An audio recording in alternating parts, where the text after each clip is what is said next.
Diyos ko, ang baho ng batang to. Parang galing pa sa kanal.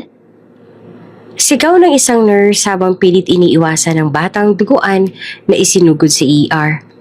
Wala itong kamag-anak, walang pagkakakilanlan, kundi ang isang kwintas na mahigpit na nakakabit sa leeg nito.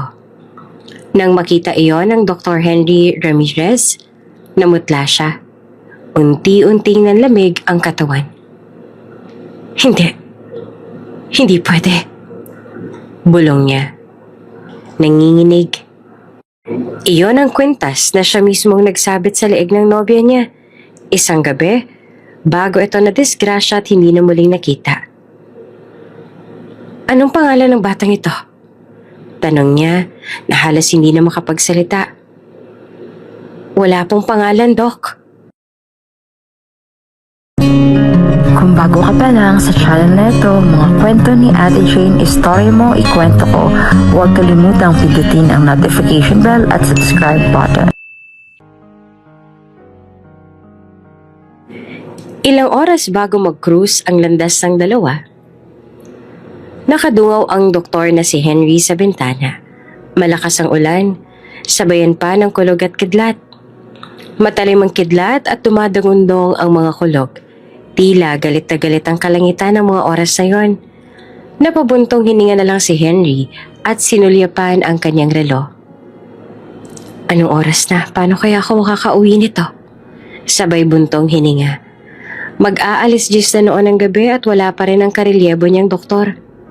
Hinugot niya ang cellphone sa kanyang bulsa at tiningnan kung may mensahe ba ang kanyang karelyebong doktor. Pagbukas niya ng telepono, ay may mensahe nga ito na sinasabing naipit siya sa traffic dahil sa malakas na ulan. Mukhang state duty ka ngayon ha. Ay, mas lumalim ang kanyang buntong hininga. Kukunin pa lang niya ang kanyang stethoscope nang isang malakas na katok ang kanyang narinig. Doc Henry? Sigaw ng isang nurse na naka-duty. Emergency car accident. Mabilis sa paliwanag ng nurse. Mabilis sa dinampot ni Henry ang kanyang coat at isinabit sa kanyang leeg ang kanyang stethoscope. Tumakbo na ito sa emergency room. Agad naman siyang inassist ng nurse na nandoon. Sunod-sunod ang dating na ambulance. Nagkaroon ng rambulan ng mga sasakyan sa daan. Maingay ang paligid. May mga sumisigaw dahil sa sakit. May mga umiiyak. Paroot pa rito ang mga nurse. Pati na rin ang mga doktor upang bigyang atensyon ng mga pasyenteng dumadating. Nagkataon pa na kulang sila sa doktor kaya naman abala ang lahat. Nang makita iyon ni Dr. Henry ay namutla siya. Unti-unting nanlamig ang katawan. Hindi pwede. Bulong niya. Nanginginig.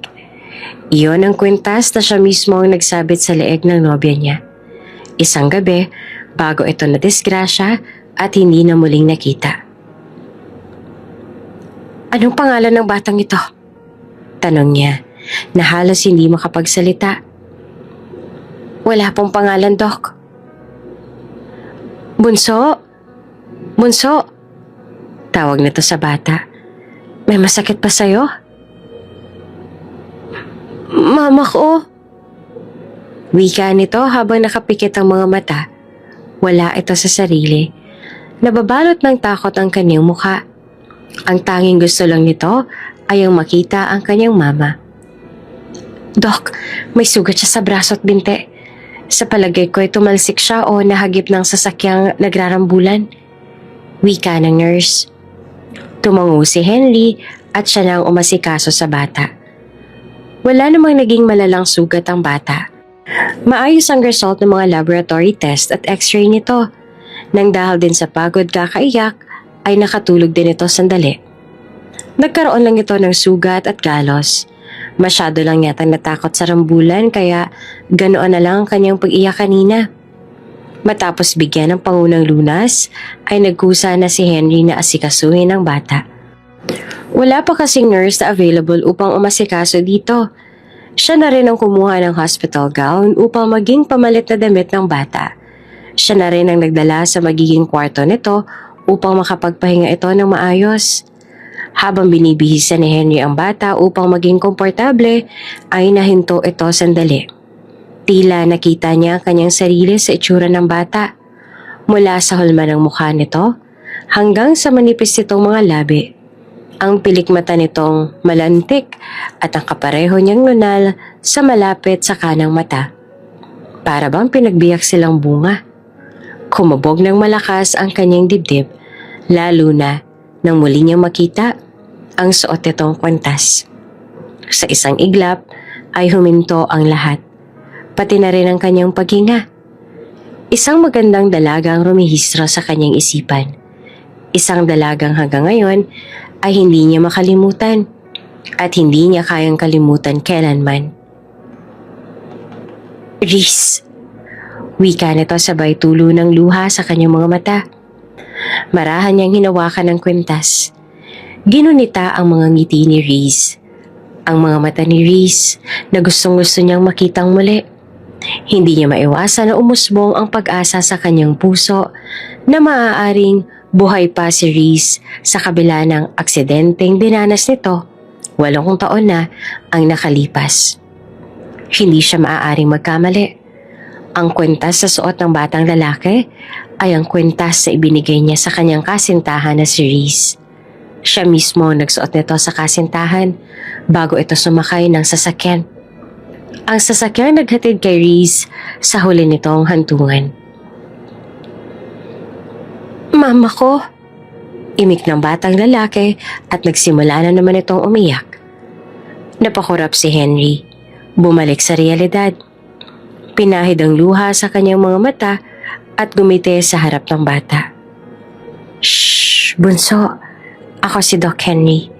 Ako ang tumingin sa'yo kanina. Anong pangalan mo? Tanong ng doktor. Yuri po. Mabilis na sagot naman ni Yuri. Yuri, may masakit pa sa'yo? Anong nararamdaman mo? Tanong ng doktor. Masakit lang po ang braso ko at mabigat po ang katawan. Pero bukod doon, wala naman pong masakit. Tura ng musmos na bata. Nakahinga ng maluwag ang doktor at saka muling nagsalita. Mabuti naman kung ganon. Pwede ko bang malaman ang pangalan ng mama mo para mahanap namin siya at kung saan siya nakatira? Titig na titig naman si Henry sa mukha ng bata.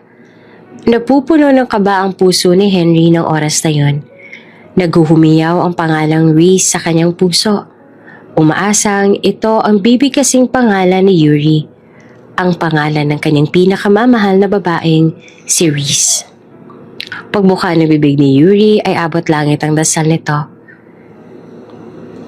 Ariana de la Cruz po. Tura ni Yuri at idinuktong ang kanilang address. Tila nabingi naman si Henry sa kanyang narinig. Bumagsak ang pag-asa at natawa na lang sa kanyang sarili. Hindi naman ito ipinahalata sa bata ang pagkadismaya. Bagkos, ngumiti na lang ito nang walang kasing tamis at hinawakan ang bunbunan ng bata. Sige, sasabihin ko sa information ng pangalan ng mama mo at ang address niyo. Para kapag pumunta siya dito ay mahahanap ka niya kaagad. Okay ba yon? Tumango ang bata. May luha pa rin bumapatak sa mga mata nito. Subalit naiibsan na ng kaunti ang kalungkutan at kaba ni Yuri dahil sa presensya ni Henry. Huminga ng malalim si Henry. Hindi naman mapakali ang kanyang mga daliri. Napansin ito ng musmos na si Yuri. May problema po ba, Doc? Oh, wala. Wala naman. Gusto ko lang sanang itanong. Yung kwentas mo, kanino galing yan? Lakas loob na tanong ni Henry. Hinawakan ni Yuri ang kwentas. Ito po. At ipinakita sa doktor. Tumango naman si Henry. Bigay po ito ni Mama. Regalo niya po sa akin ito noong birthday ko nitong nakaraang taon. Wika nito sabay pinahid ang luha sa mga mata nito at nasilayan naman ni Henry ang ngiti ng bata sa unang beses. Nakaramdam ng kapanatagan si Yuri kay Henry. Sa hindi maipaliwanag na dahilan ay magaan ang loob ng dalawa sa isa't isa. Walang takot na naramdaman si Yuri kay Henry.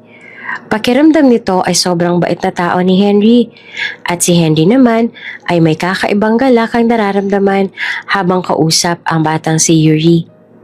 Marami na siyang batang inalagaan dahil sa kanyang propesyon, ngunit ito ang unang beses na halos matunaw ang kanyang puso nang makita ang ngiti ni Yuri. Madaling araw na, 4:00 ng umaga, nasa doctor's quarters si Henry. Nagpapahinga. Nakahiga sa double deck na higaan. Sa taas siya nakahiga. Nakatitig sa kisame.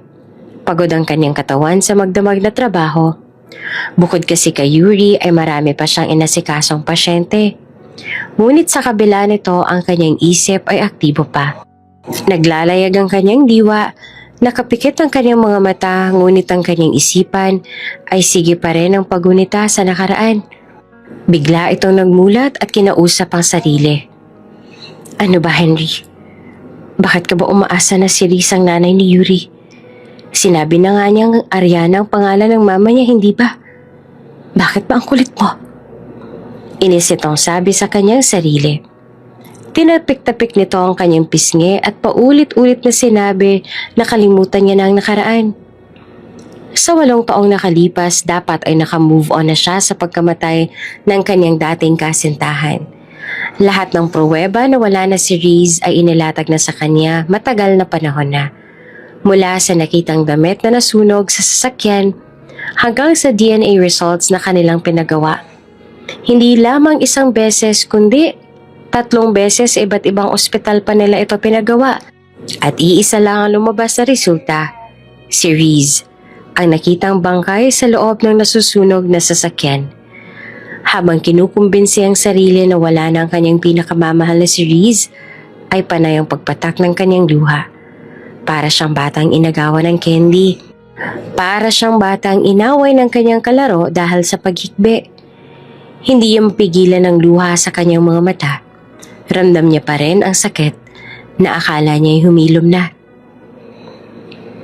Doc Henry, nabasag ang kanyang kalungkutan nang tawagin siya ng nurse mula sa pinto ng quarters.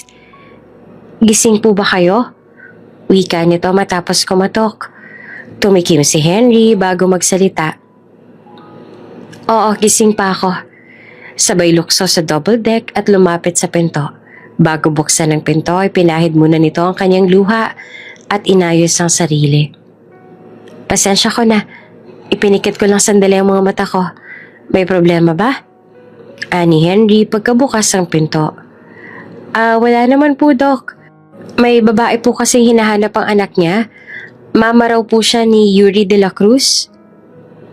Hindi pa man lang kumakalma ang puso ni Henry ay mabilis muli ang pagtibok ng kanyang puso para itong lulukso sa kaba. Kahit na alam nitong Ariana ang pangalan ng ina ni Yuri ay hindi nito maiwasang umasa na baka si Riz nga ang kanyang makita. Doc? Tanong ng nurse ang mapansing natigilan si Henry. Sorry. At sinampal ni Henry ang kanyang mga pisngi sa pamamagitan ng dalawa niyang kamay. Sige, pa-assist na lang si Mommy sa kwarto ni Yuri. Pupuntahan ko na si Yuri. Utos nito.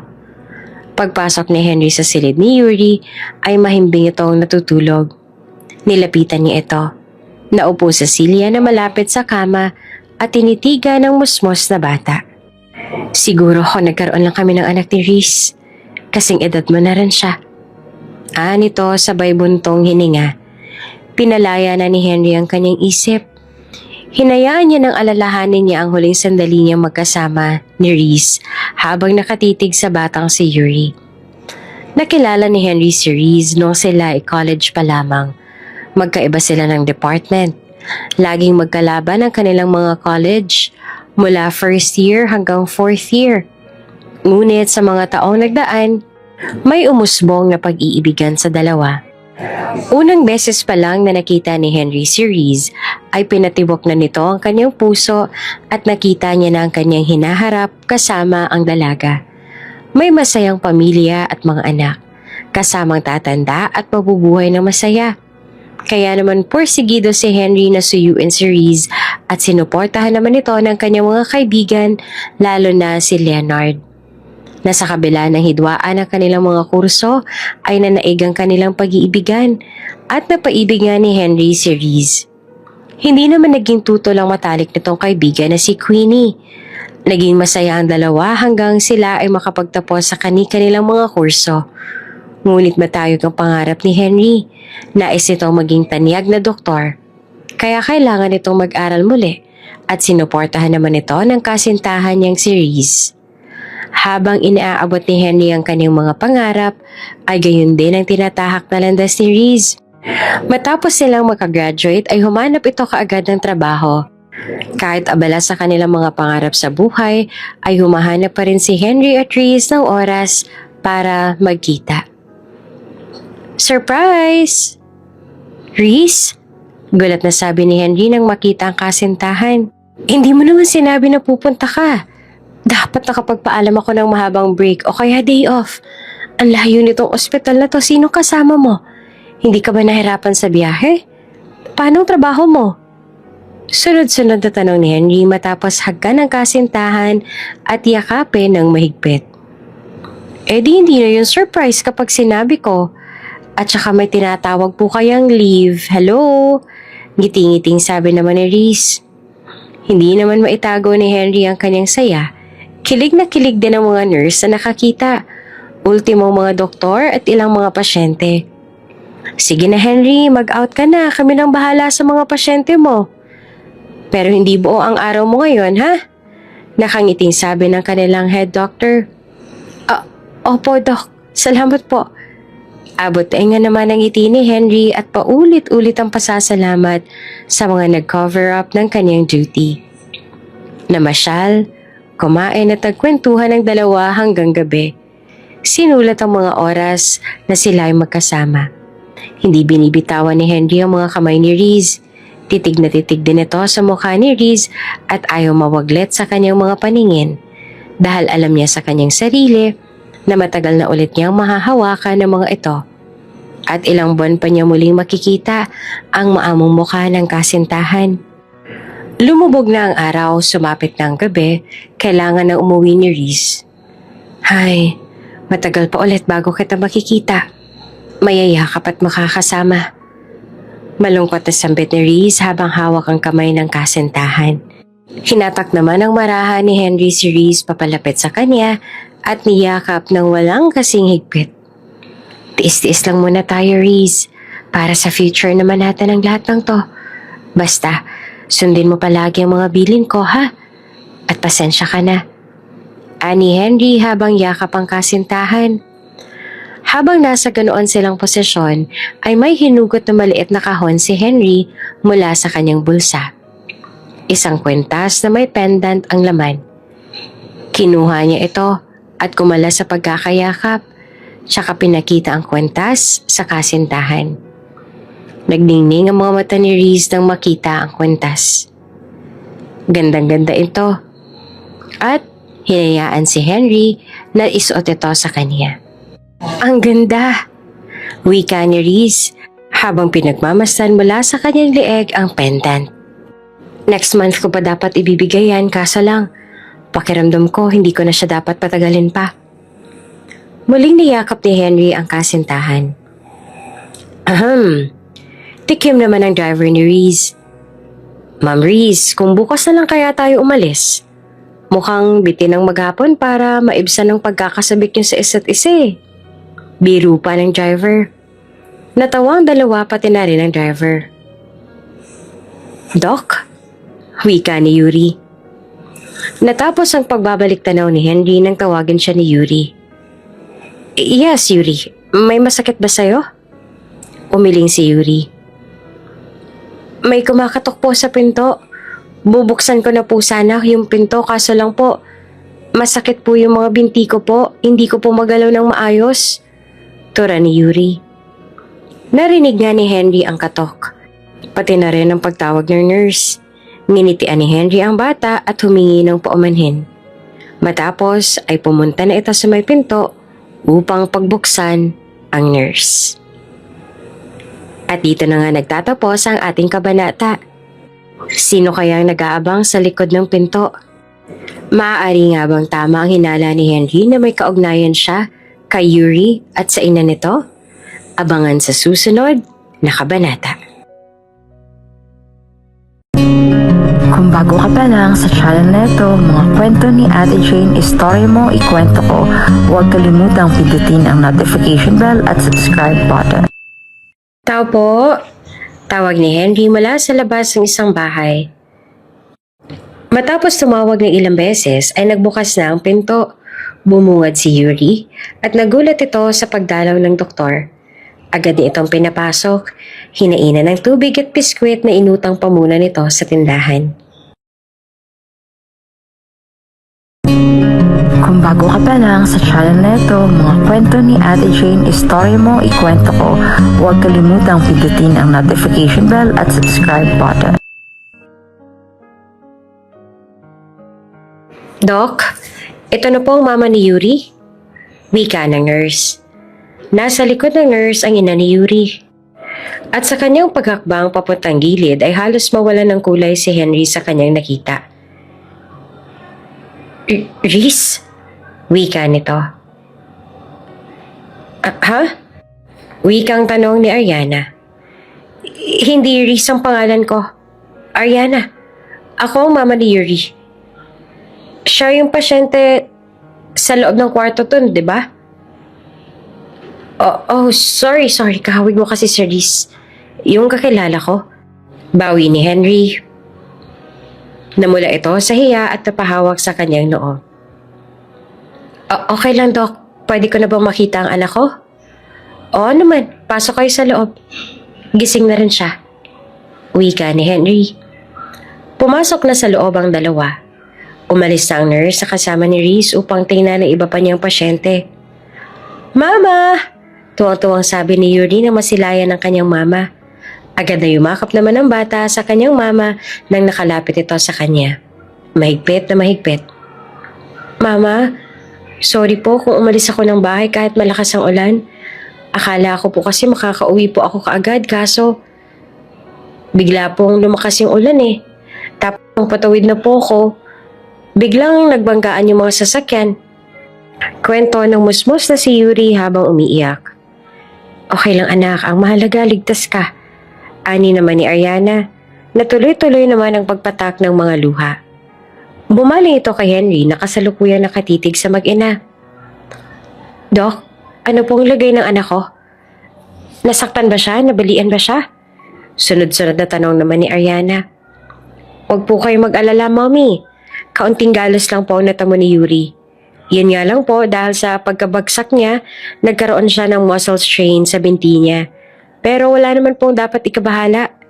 Pain reliever, rest, ice compress at elevation ng legs lang po ang kailangan niya for a couple of days. At pagkatapos ay babalik na po sa dati ang lahat. Paliwanag pa ni Henry. Umaliwalas ang mukha ni Ariana at muling bumalik sa anak. Niyakap niya ito ng mahigpit na parang wala nang bukas.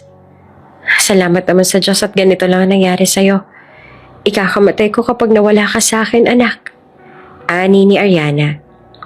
Hindi naman maiwasan ni Henry na mapatitig sa mag-ina, lalo na kay Ariana. Hindi ito makapaniwala na nasa harapan niya ang babaeng kawangis na kawangis ng kanyang babaeng pinakamamahal. Gusto niya itong yakapin, hagkan, hawakan, ngunit sinasampal siya ng katotohanan na hindi si Reese ang kanyang kaharap. Hindi na malaya ni Henry na nakatingin na pala ang mag-ina sa kanya habang titig na titig pa rin siya sa kanila. Doc, may sasabihin po ba kayo? Wika ni Ariana. Wala naman. Sobra lang akong namamangha sa nakikita ko. Sa edad kasi ni Yuri na 7, hindi siya nahihiyang yakapin ka, Mommy. At mukhang malapit na malapit kayo sa isa't isa. Ani pa ni Henry. Gumuhit ang ngiti sa mukha ni Ariana. Namula si Henry. Parang namutawi niya si Reese noong unang beses niya itong mapangiti. Kumabog ang kanyang dibdib. Tila kinikilig ang kanyang puso. Ngunit sa kabila nito ay pilit niyang kinakalma ang sarili dahil alam niyang mali ang kanyang nararamdaman. Si Yuri kasi ang buhay ko. Kapag nawala pa siya sa akin, Hindi ko na alam kung paano pa uusad sa buhay. Tura ni Ariana. At saka, laking pasasalamat ko din dahil kahit malaki na siya, malabing pa rin siya sa akin. Pagmamalaki pa ni Ariana. Sa pagputok ng araw ay siya pa rin pag-uwi ni Henry. Mahigit 24 oras na ang kanyang duty at kailangan na rin niya magpahinga. Tinapos lang niya ang discharge papers ni Yuri at maaari na rin umuwi ang mag-ina. Habang binabagtas ni Henry ang daan pa uwi ay hindi maalis sa kanyang isipan ng mukha ni Ariana. Bigla niyang tinanong ang kanyang sarili na hindi kaya kamag-anak ito ni Reese, pinsan, nawawalang kapatid, o hindi kaya kakambal. Hanggang sa natawa na lamang si Henry sa kanyang sarili dahil kung ano-ano ang kanyang naisip. Pag-uwi ni Henry sa kanyang kondo ay agad itong nagpahinga. Off siya ngayong araw kaya maghapon niyang ginugol ang maghapon upang magpahinga. Ngunit, binabagabag siya ng itsura ni Yuri. Hindi siya matahimik. Kinuha niya ang kanyang photo album at tiningnan ang kanyang mga litrato noong siya ay 7 hanggang 8 taong gulang pa lamang. Para silang kambal kung ipagkukumpara. Kumuha rin si Henry ng isa sa kanyang mga litrato. Pumunta sa kanyang kama at ibinagsak ang katawan. Hawak pa rin niya ang kanyang litrato at tinitignan ito. Yuri, bakit kamukhang kamukha kita? At bakit kamukha ni Reese ang mama mo? Wika nito. Lumipas ang mga araw, hindi pa rin nawawala sa isipan ni Henry ang mag-ina. Kaya naman isang hakbang ang kanyang ginawa. Kuya, saan po ang address na to? Tanong ni Henry sa isang lalaking nakatambay sa tindahan. Sinipat ito nakasulat na address sa papel. Ay, doon pa ito sa looban. Diretso lang to sa may eskinita. Papasok ka sa kalooban tapos ipagtanong mo na lang doon kung alin sa mga bahay na nandoon ang address na yan. Turan ng lalaki. Nakarating naman si Henry sa kanyang destinasyon. Iniwan niya sa may kanto ang kanyang sasakyan at saka ipinagtanong muli ang address na nakasulat. Tao po, tawag ni Henry mula sa labas ng isang bahay. Pinagtagpi-tagpi na lumang yero ang bubungan. Gawa naman sa plywood ang dingding at pinto. Nahahabag si Henry sa itsura ng lugar. Maduming kapaligiran. Samot-saring hayop ang kanilang kasama. Aso, pusa, daga, ipis, langaw, lamok at kung ano-ano pa. Halo-halo rin ang amoy na sumisimoy sa hangin. Ngunit, isa lang napansin ni Henry. Kahit nasa ganito silang sitwasyon ay hindi nawawala ang ngiti sa mga labi ng mga taong nandoon. Nagkalat man sila sa labas ay nagkukwentuhan at nagtatawanan lang mga ito. Dinadaan sa ngiti ang problema, ang kahirapang kanilang dinaranas. Matapos tumawag ng ilang beses ay may nagbukas na ng pinto. Bumungad si Yuri at nagulat ito sa pagdalaw ng doktor. Agad niya itong pinapasok. Hinainan ng tubig at biskwit na inutang muna nito sa tindahan. Nakipagkwentuhan si Henry at inalam kung nasaan ang pamilya ni Yuri. Hindi ko po kilalang tatay ko. Si Lola at Mama lang po ang nakamulatan ko. Kaso si Lola po, wala na kasi siya. Kaya kami na lang po ni Mamang magkasama. At ipinakita ni Yuri ang litrato na lang 3. Siya, ang kanyang lola, at si Ariana. Hindi kilala ni Henry ang matanda. Dumagdag ito sa kanyang pagkadismaya at muli siyang sinampal ng katotohanan na magkaibang tao sina Reese at Ariana. Bukod sa pakikipagkwentuhan ay kinamusta rin ni Henry ang lagay ni Yuri. Humilom na rin ang mga sugat nito at nakakapaglakad na rin ng maayos. Ilang oras din siyang nagtagal sa bahay ni Yuri. Siniyasat ang paligid. Nahabag sa kondisyon ng mag-ina. Ramdam pa rin niya ang init sa paligid kahit sumapit na ang gabi. Mainit ang singaw ng dingding at yero. Masisilayan din ang butas-butas silang bubong na tinapalan lang ng sako o hindi kaya ay ng malaking plastik. Lumang sofa na pitpit ang foam, matigas na ang ilang bahagi at may parteng hindi na pwedeng upuan dahil butas na. May maliit na electric fan na punong-puno ng electrical tape ang katawan. Halatang malapit na itong bumigay. Ngunit kailangan pa nitong umabot sa susunod na buwan upang mapalitan. Matatanaw din mula sa sala ang kanilang kusina, nakasunod na ang banggerahan. May maliit na ref na kinakalawang na. Ngunit sa kabila ng lahat ng ito, isang altar ang makikita sa sala. May Santo Niño na altar. Maliit man, ngunit mukhang alaga ito sa punas. At doon, nakatabi ang litrato nilang tatlo. Si Yuri ang lola nito at si Ariana. Nakakahabag man ang sitwasyon ay alam ni Henry na nasa mabuting magulang si Yuri. Mabait si Yuri, magalang, at sa tingin niya ay makajos din.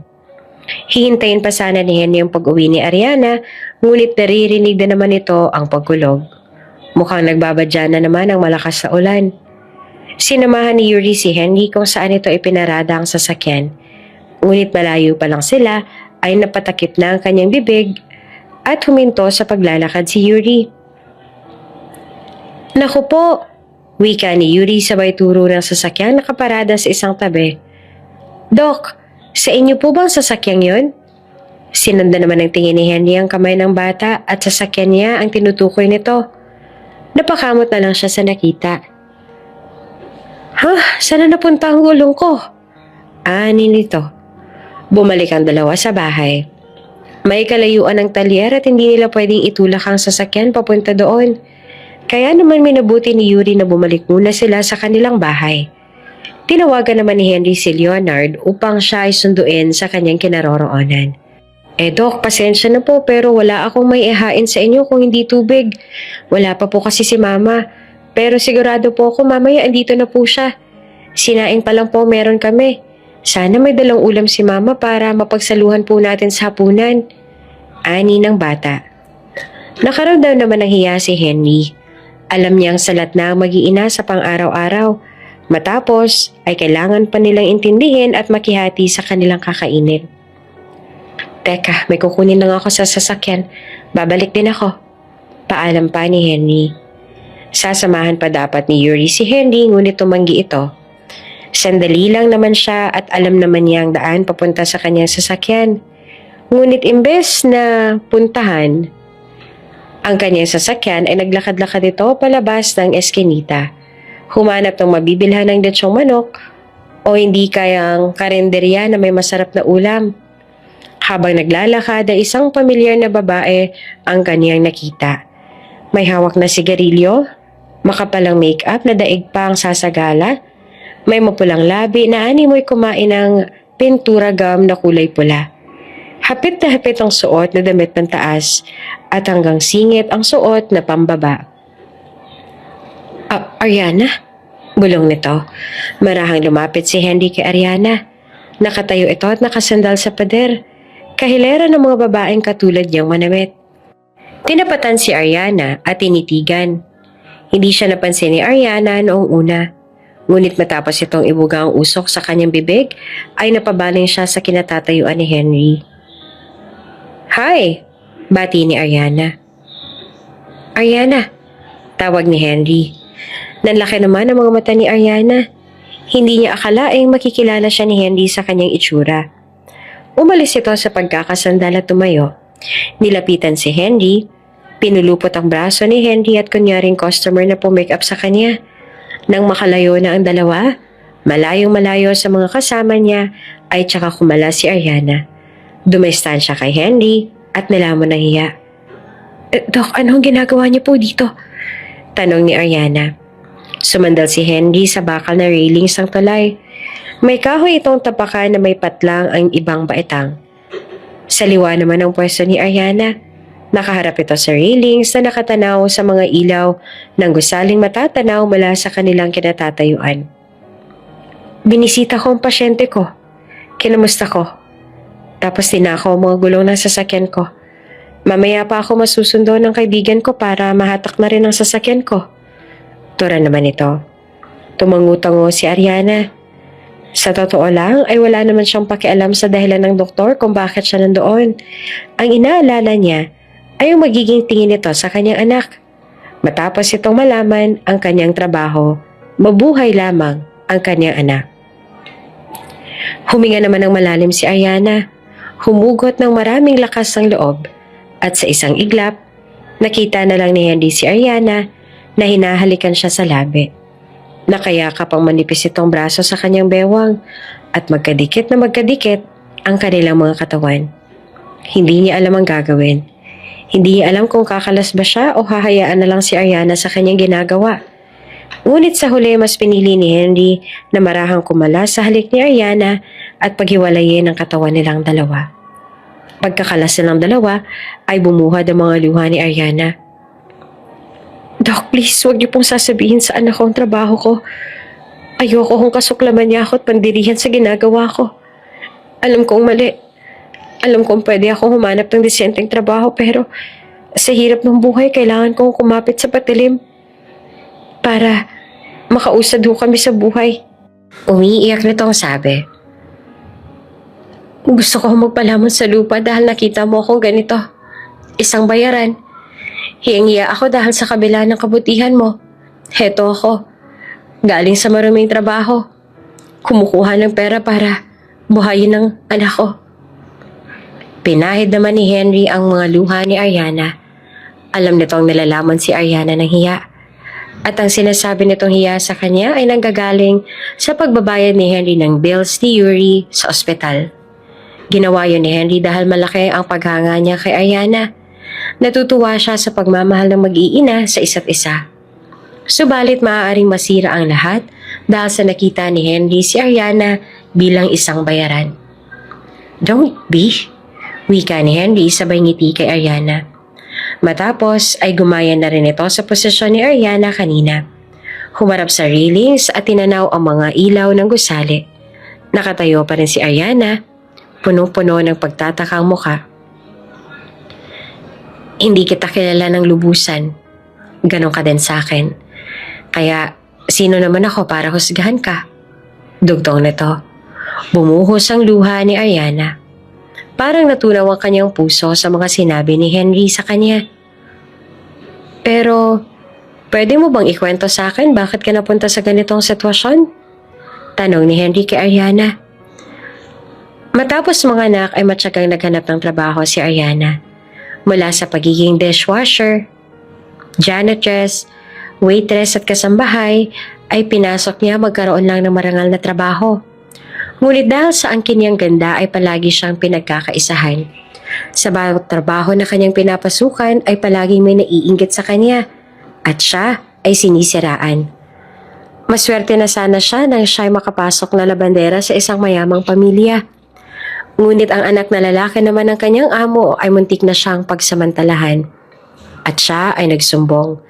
Pinaratangan siyang sinungaling at hindi kinampihan. Namulat siya ang ganitong trabaho nang siya ay naging waitress sa isang bar.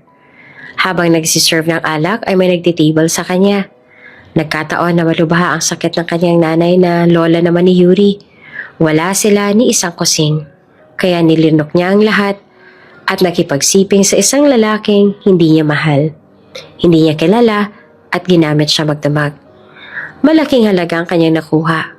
Ngunit sa huli ay kinuha pa rin ang kanyang nanay.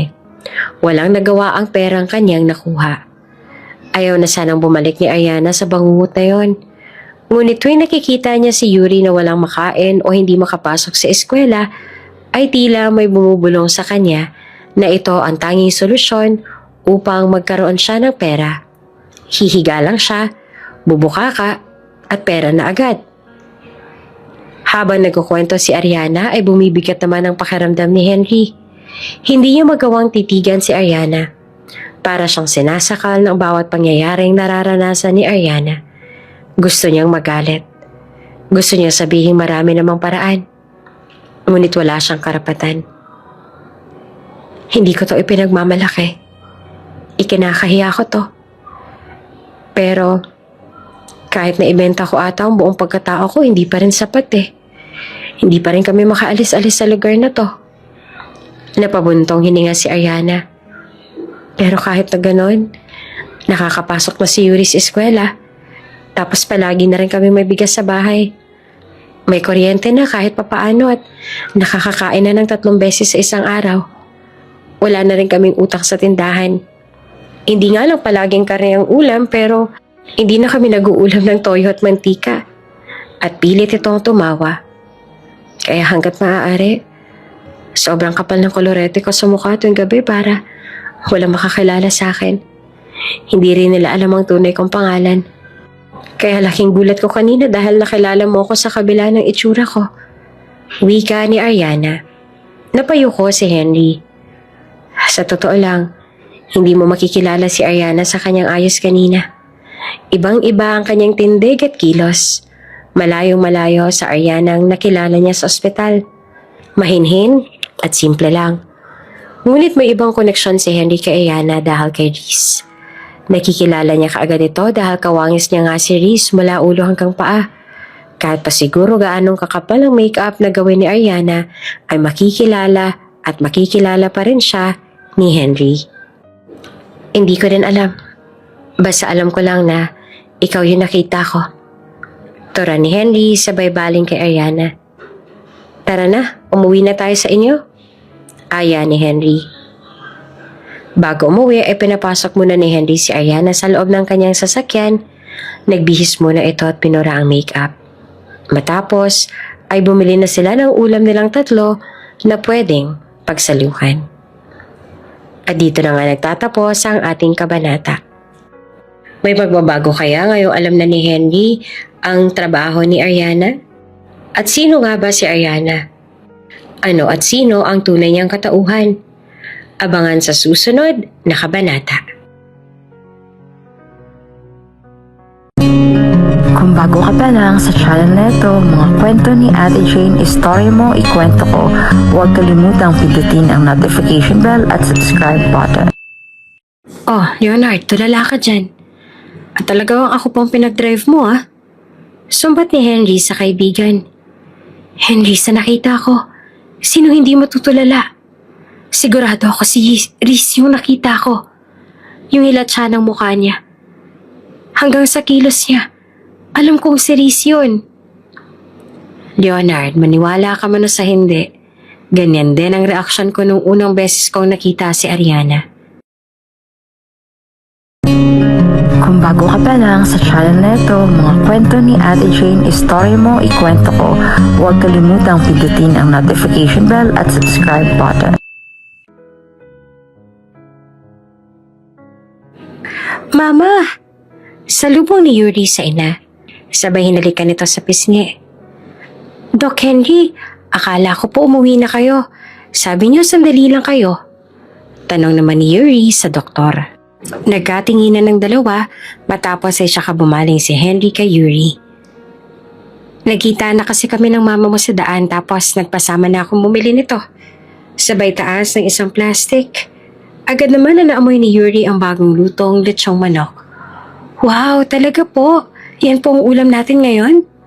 Manghang-manghang sabi ni Yuri at agad na lumapit kay Henry para tignan ang loob ng plastic. Totoo nga, lechong manok. Hindi lang siya plastic. Totoong lechong manok. Bulalas pa nitong sabi. Natawa na lang ang dalawa dahil sa naging reaksyon ni Yuri. Agad naman na naghain ng hapag si Yuri at siya na ang unang kumain ng lechong manok. Pinagsaluhan nila ang isang buong lechong manok. Halos maubos na ni Yuri ang laman ng kaldero ng kanin. Bago sumubo ay nilalanghap niya ang amoy nito bago kumagat ng kapiranggot. Yuri, damihan mo ng kain ng chicken. Marami pa oh. Ani Henry. Nilunok muna ni Yuri ang laman ng kanyang bibig bago sumagot. Papaabutin ko po ng 5 araw yung lechong manok kaya ko po tinitipid. Tuwing birthday ko lang po kasi nakakatikim niyan. Unang beses ko po makakain ng lechong manok na hindi ko birthday kaya po susulitin ko po at hindi ko agad uubusin. Tura nito. May kurot sa pusong naramdaman si Henry. Nahahabag man sa mga dinanas ni Yuri ay hanga ito sa pagtanggap ng bata sa mga pagsubok. Alam nitong pinapahalagahan ni Yuri ang lahat ng bagay at hindi magiging kahaman. Hindi magiging sakim at marunong magtiis. Ramdam ni Henry na malayo ang mararating ni Yuri dahil bata pa lang ito ay marunong na ito sa buhay. Bukod doon, ang simpleng lechong manok ay dinaig pa ang lechong baboy na inihain sa mesa tuwing fiesta. Daig pa nito ang mamahaling steak at kahit anong uri ng pagkaing makakain sa isang 5-star restaurant. Dahil ang nararamdaman ngayon ni Henry ay purong kasiyahan. Mga tunay na tawa, Hindi peke. Hindi napipilitan lang. Mga kwentong kay sarap pakinggan galing kay Yuri sa magapong nagdaan. Para silang isang pamilya na kumakain. At ngayon lang naramdaman ni Henry ang ganitong saya. Tunay ngang ang sarap ng pagkain ay hindi sa pagkain nasa hapag, kung hindi kung sino ang kasama mong kumakain.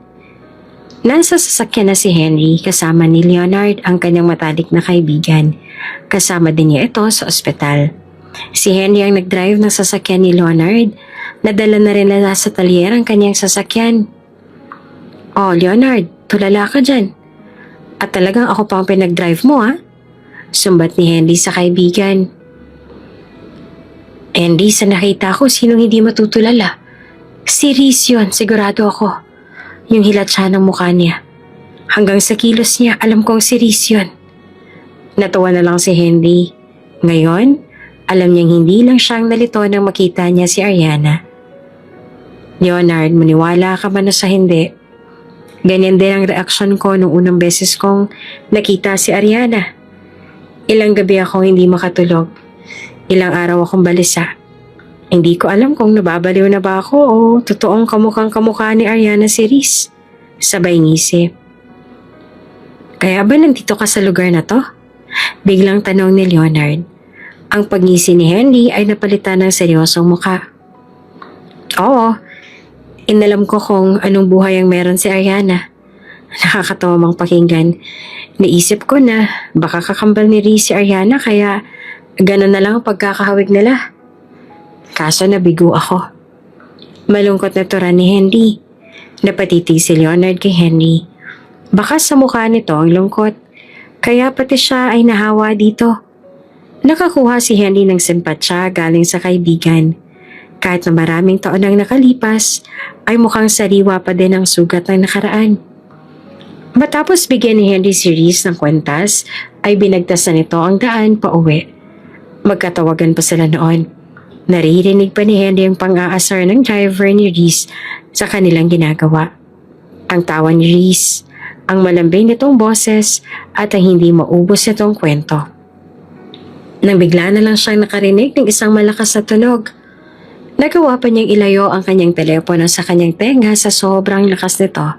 Matapos ay binalik niya ito sa kanyang tenga at tinanong si Reese kung anong nangyari. Hindi na sumagot si Reese. Ugong at tila tunog ng makinang nag-spark ang kanyang narinig. Sigaw ng sigaw si Henry. "Umalis ka na dyan, Reese. Lumayo ka na sa sasakyan." "Reese, sumagot ka." Ngunit walang Reese na sumagot. Nagawa pa nitong tumakbo. Tila gustong puntahan kung nasaan man ang sasakyan, lula ng kasintahan. Habang tumatakbo ay paulit-ulit niyang sinisigaw ang pangalan ni Reese. Nagbakasakaling sumagot ito o marinig man lang ang kanyang tinig. At alang sandali pang nakalipas ay isang malakas na napagsabog ang kanyang narinig at naputol na ang tawag. Mabilis namang rumisponde ang ambulance. Lulan si Henry kahit walang nag-report ng emergency ay ginamit ni Henry ang kanyang pagiging doktor upang puntahan si Reese. Kung nasaan man ito, inabot pa sila ng 30 minutos upang matunton ang daan kung nasaan man si Reese. Ngunit huli na ang lahat. Pagdating nila ay lumiliyab ng sasakyan. Nangdat na nila ito. May nakalawit na kamay sa may driver's seat at isang sunog na katawan sa may labas ng kotse. Matapos maapula ang apoy ay hindi na makilala ang dalawang katawang natagpuan. Hindi ito matanggap ni Henry. Akala niya ay susunod na ito kay Reese. Nawala na ito ng ganang mabuhay. Wala nang saysay ang kanyang paghihirap. Naturingan siyang doktor na nagligtas ng buhay, ngunit ang buhay ng kanyang minamahal ay hindi niya nailigtas. "Masakit bang malaman ng katotohanan?" tanong ni Leonard. Hindi umimik si Henry, ngunit tumango ito. Napabuntong hininga si Leonard. "Ngayong nalaman mo magkaibang tao sila, ihinto ka na ba?" Sunod nitong tanong. Ngumisi si Henry. Natawa naman si Leonard. "I know you," sabi ko na nga ba. "Tanong binabalak mo?" Natawa nitong tanong. "I don't know. Maybe a DNA test? Malay mo, kakambal niya nga si Reese." Tugon naman ni Henry. Aba talagang papanindigan mo yung nasa isip mo, no? Ano, nilamon ka na ba ng sistema ng teleserye at ganyan ka mag-isip? O ano-ano ng imahinasyon ang pumapasok sa isip mo? Leonard, hayaan mo na ako. Please, hayaan mo na ako sa kaibangan ko. Pag napatunayan ko namang hindi sila konektado, hindi sila magkaamag-anak o hindi niya kakambal si Reese, then I'll stop. Pangako nito. You'll stop? I doubt. Mayuri ka pa na kamukhang kamukha mo nung bata ka pa. Kaya may hinala ako. Kaya ganyan ka kapursigido. Wag nga ako, Henry. Wag ako. Hindi na nakasagot si Henry. Wala itong balak sagutin si Leonard.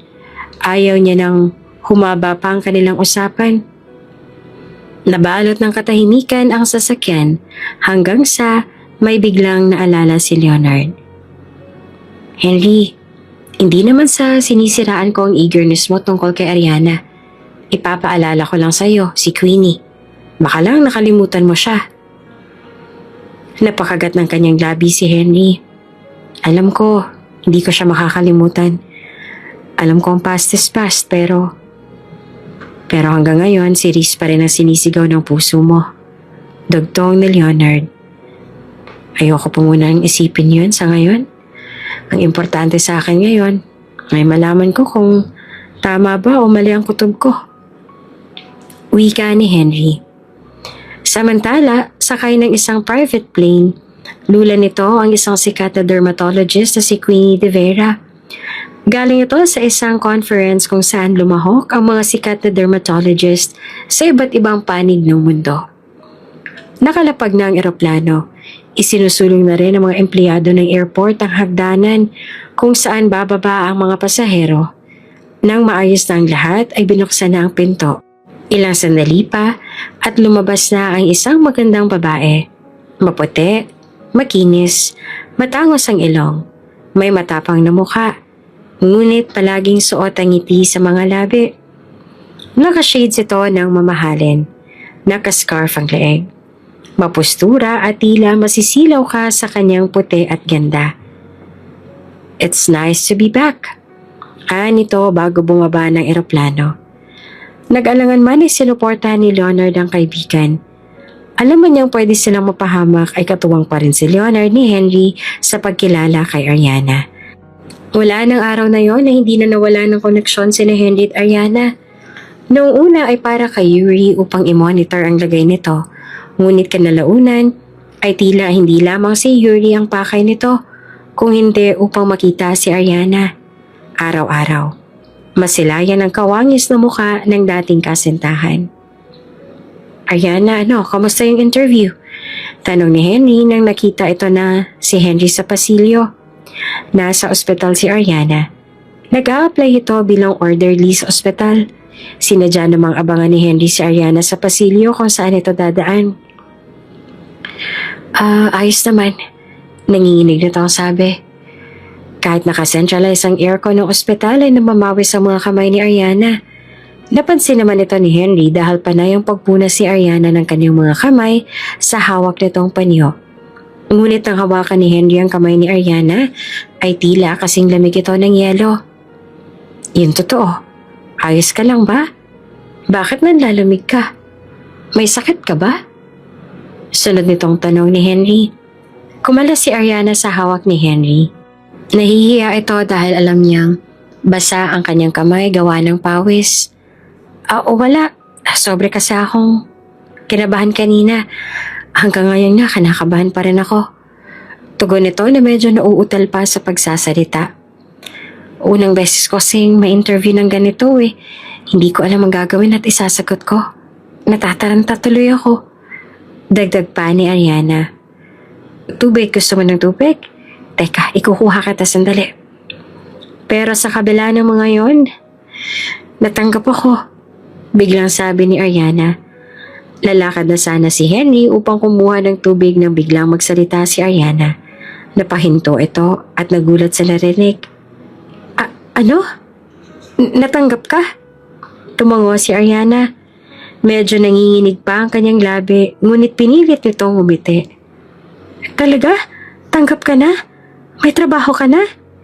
Bigla siyang niyakap ni Henry. Walang kasing higpit. Ito ang pangalawang beses na nagkadikit ang kanilang mga katawan. Kung sa unang beses ay upang akitin ni Ariana ang doktor, ngayon naman ang magkayakap sila dahil sa sobrang tuwang nadarama ni Henry. Bigla namang bumilis ang tibok ng puso ni Ariana, parang hindi siya makahinga.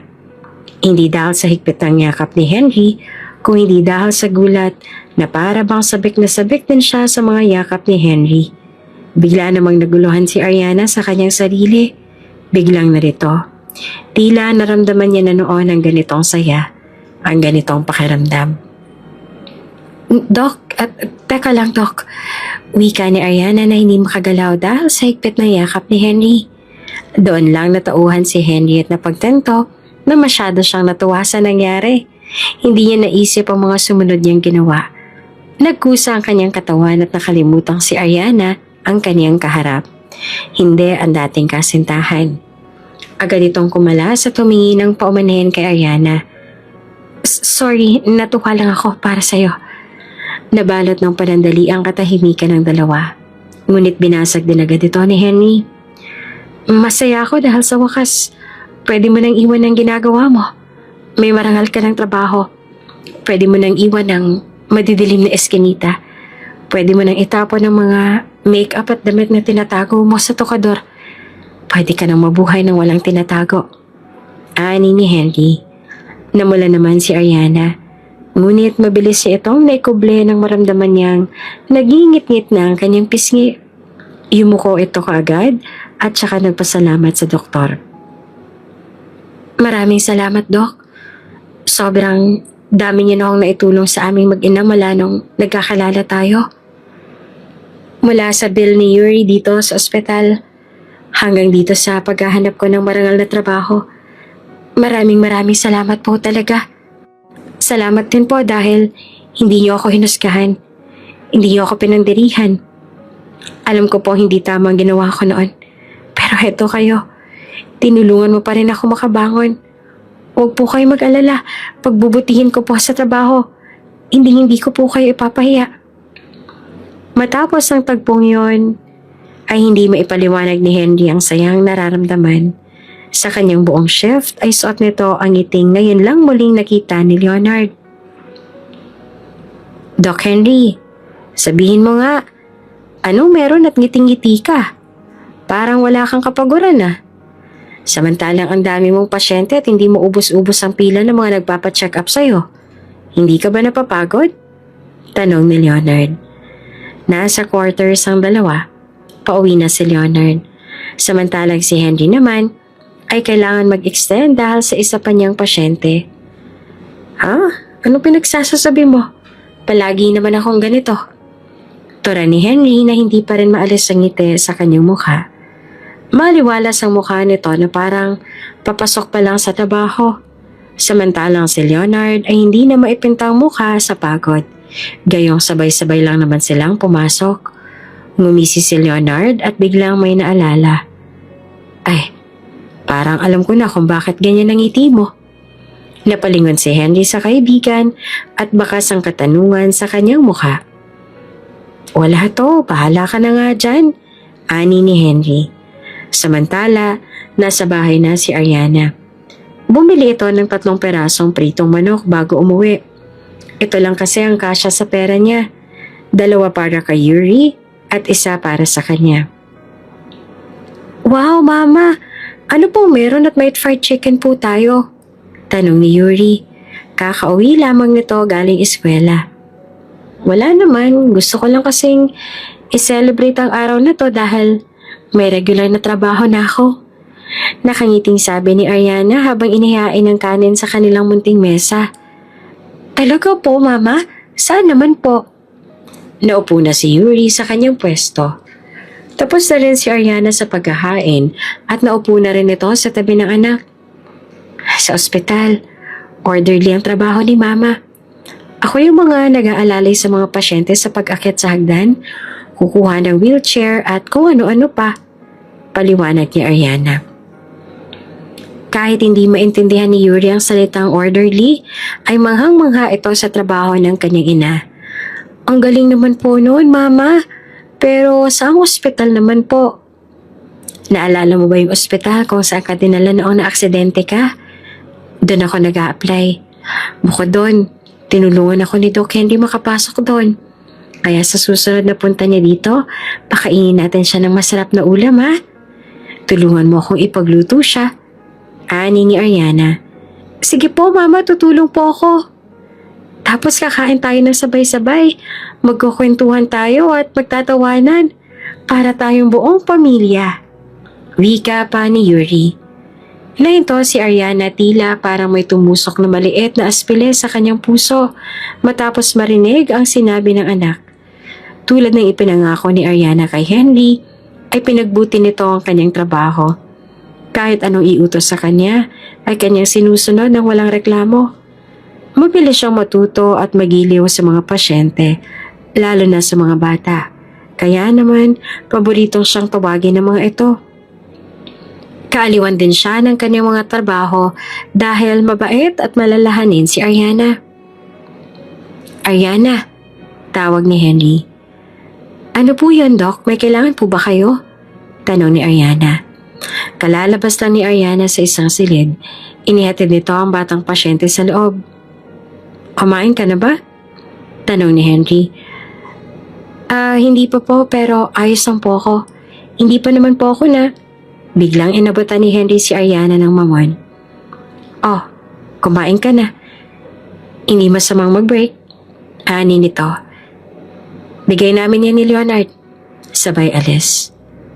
Salamat.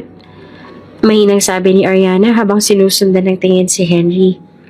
Hindi ito ang unang pagkakataong inalala ni Henry si Ariana.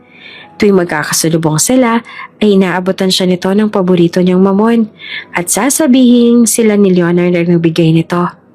Kinamusta din siya nito sandali. Sinabihang magpapahinga o kaya ay inahatid sa sakayan pa uwi. Bukod doon ay palagi rin kinakamusta ni Henry ang anak niyang si Yuri. Habang lumilipas ang mga araw na ganitong ginagawa ni Henry, ay unti-unti nang nahuhulog si Ariana sa doktor. Unti-unti siya nagkakaroon ng pagtingin dito. Subalit, hindi niya alam kung tama ba ang kanyang nararamdaman o dapat niya itong pigilan. At dito nagtatapos ang ating kabanata. Hanggang kailan nga kaya ni Ariana kayang pigilan ang kanyang nararamdaman para kay Henry? At ganoon din kaya si Henry sa kanya? Ano nga talaga kaya ang tunay na katauhan ni Ariana? Abangan sa susunod na kabanata. Kung bago ka pa lang sa channel na ito, mga kwento ni Ate Jane, Story Mo, Ikwento Ko, huwag kalimutang pindutin ang notification bell at subscribe button. Henry, gamitin mo ako. Gamitin mo ako para makalimutan mo si Reese. Gagawin ko ang lahat para mapalitan ko sa puso mo si Reese. Nito na may pagsusuma mo. Pero Queenie, kaibigan ka ni Reese. Hindi ba unfair sa'yo yun?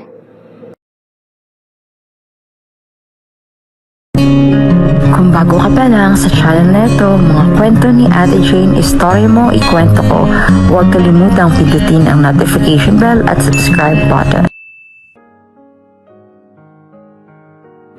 Ariana, mag-isa ka lang? Tanong ni Leonard. Nasa may hagdan ito, sa may fire exit. Kumakain ng mamon na bigay ni Henry. Opo, Doc, kumakain lang po ako saglit. Kain po. Alok pa ni Ariana. Napatitig si Leonard sa hawak na mamon ni Ariana. Baon mo? Hindi po. Ito po yung bigay niyo ni Doc Henry. Tora ni Ariana na nangangalahati na sa pagkain ng mamon. Napahinto si Leonard at nag-isip. Agad din niyang ikinuble ang kanyang pagkakabagabag upang hindi na makahalata si Ariana. Ayaw niya sanang bigyan ng mali siyang mga kilos ni Henry, ngunit bilang tunay na kaibigan ay dapat niyang paalalahanan muli ang kaibigan. Sinamahan ni Leonard si Ariana hanggang sa matapos itong kumain. Nakapagkwentuhan at inalam ang mga kilos ni Henry. Malaki po ang pasasalamat ko po sa inyong dalawa, Doc Leonard. Dahil po sa inyo, nagkaroon ako ng regular na trabaho. Isa pa, hindi niyo po ako pinabayaan. Palagi niyo po akong inaalala. Kaya maraming salamat po. Wika ni Ariana bilang pasasalamat. Natuwa si Leonard dahil bukod sa pagiging doktor ay may natulungan silang tao. Tulad ni Ariana. Ngunit sa kabila nito, alam ni Leonard na lumagpas na si Henry sa kanyang limitasyon. Patapos na ang araw, patapos na rin ang shift ng magkaibigan. Sinadyang hintayin ni Leonard si Henry sa parking lot upang makasabay pa uwi. Nakasandal ito sa kotse ng kaibigan at hinihintay ang pagdating nito. Doc, Leonard, sasabay ka ba? Tanong ni Henry nang makita ang kaibigan. Hinintay kita kaya matik na yon. Ngiting-ngiting sabi naman ni Leonard. Nasa tabi ng driver's seat si Leonard. Matapos pag-usapan ng kanilang trabaho ay idinako ni Leonard ang kanilang usapan tungkol sa ginagawa nito kay Ariana.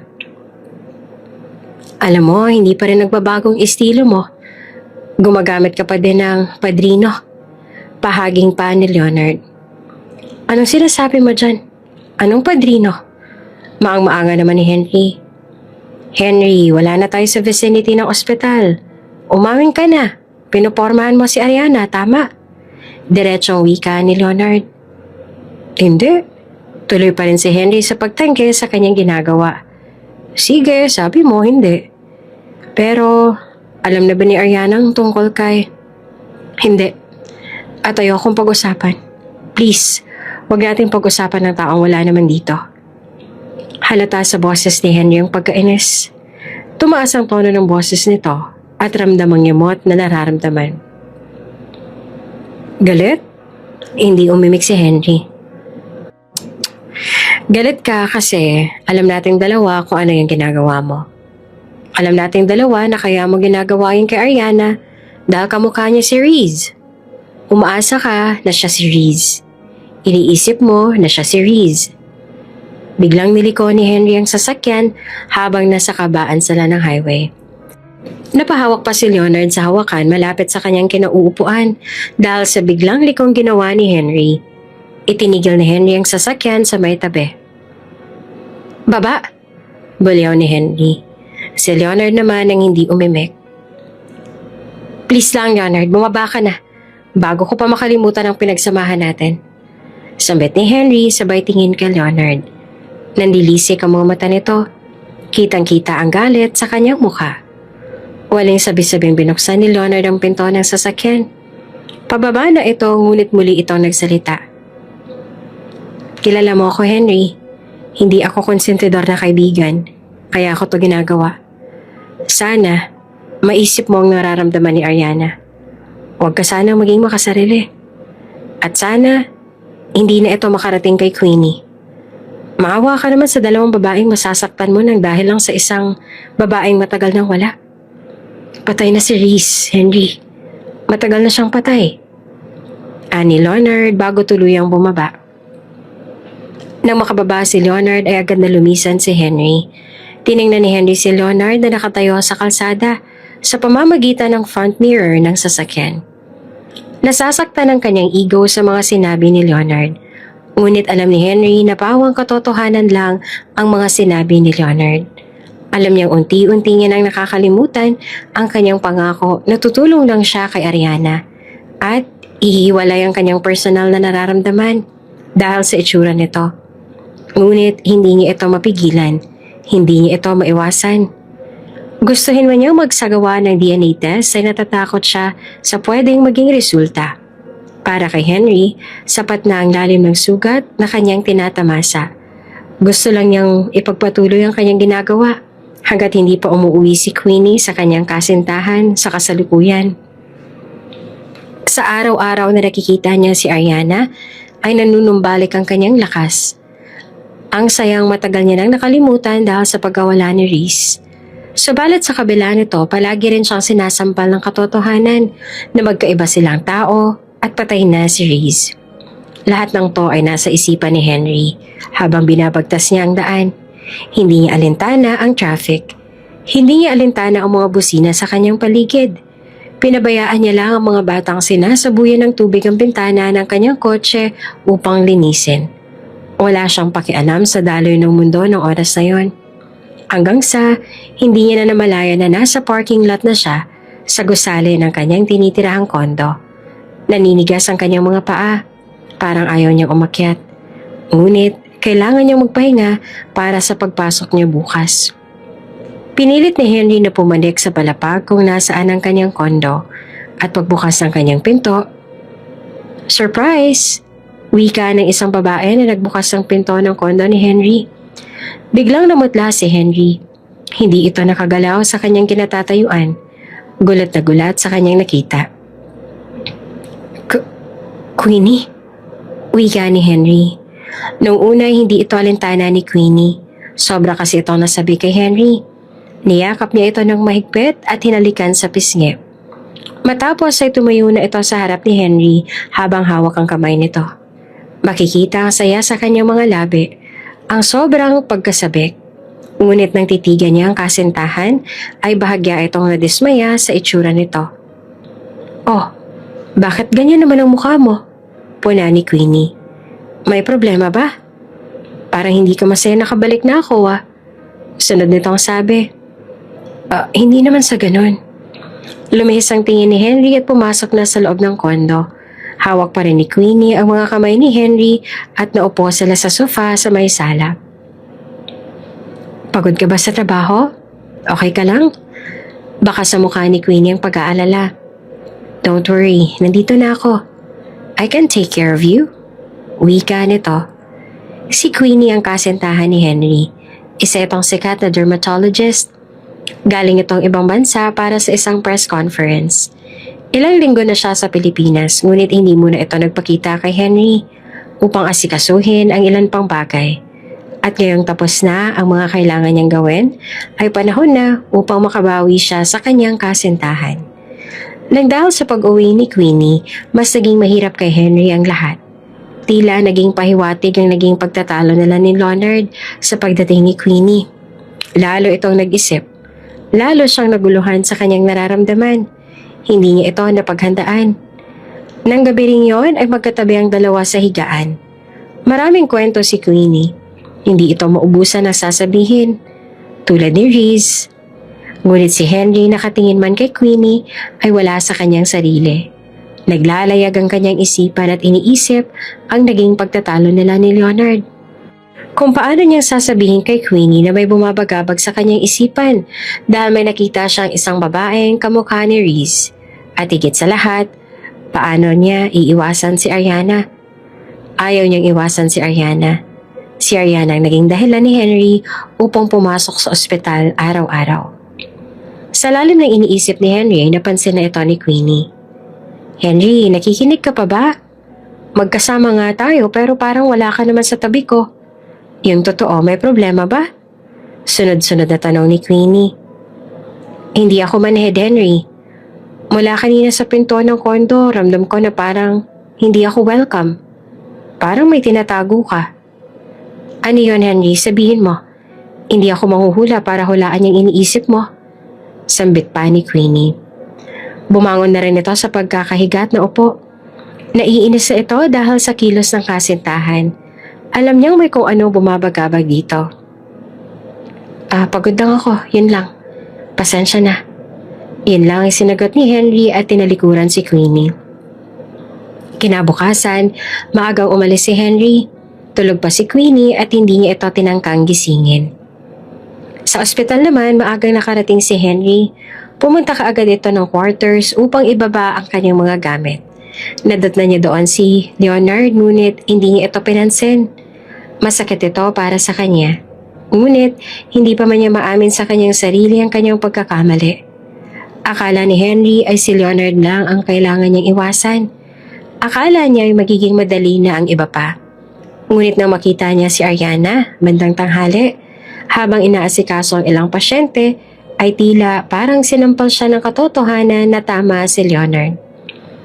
Magandang tanghali po.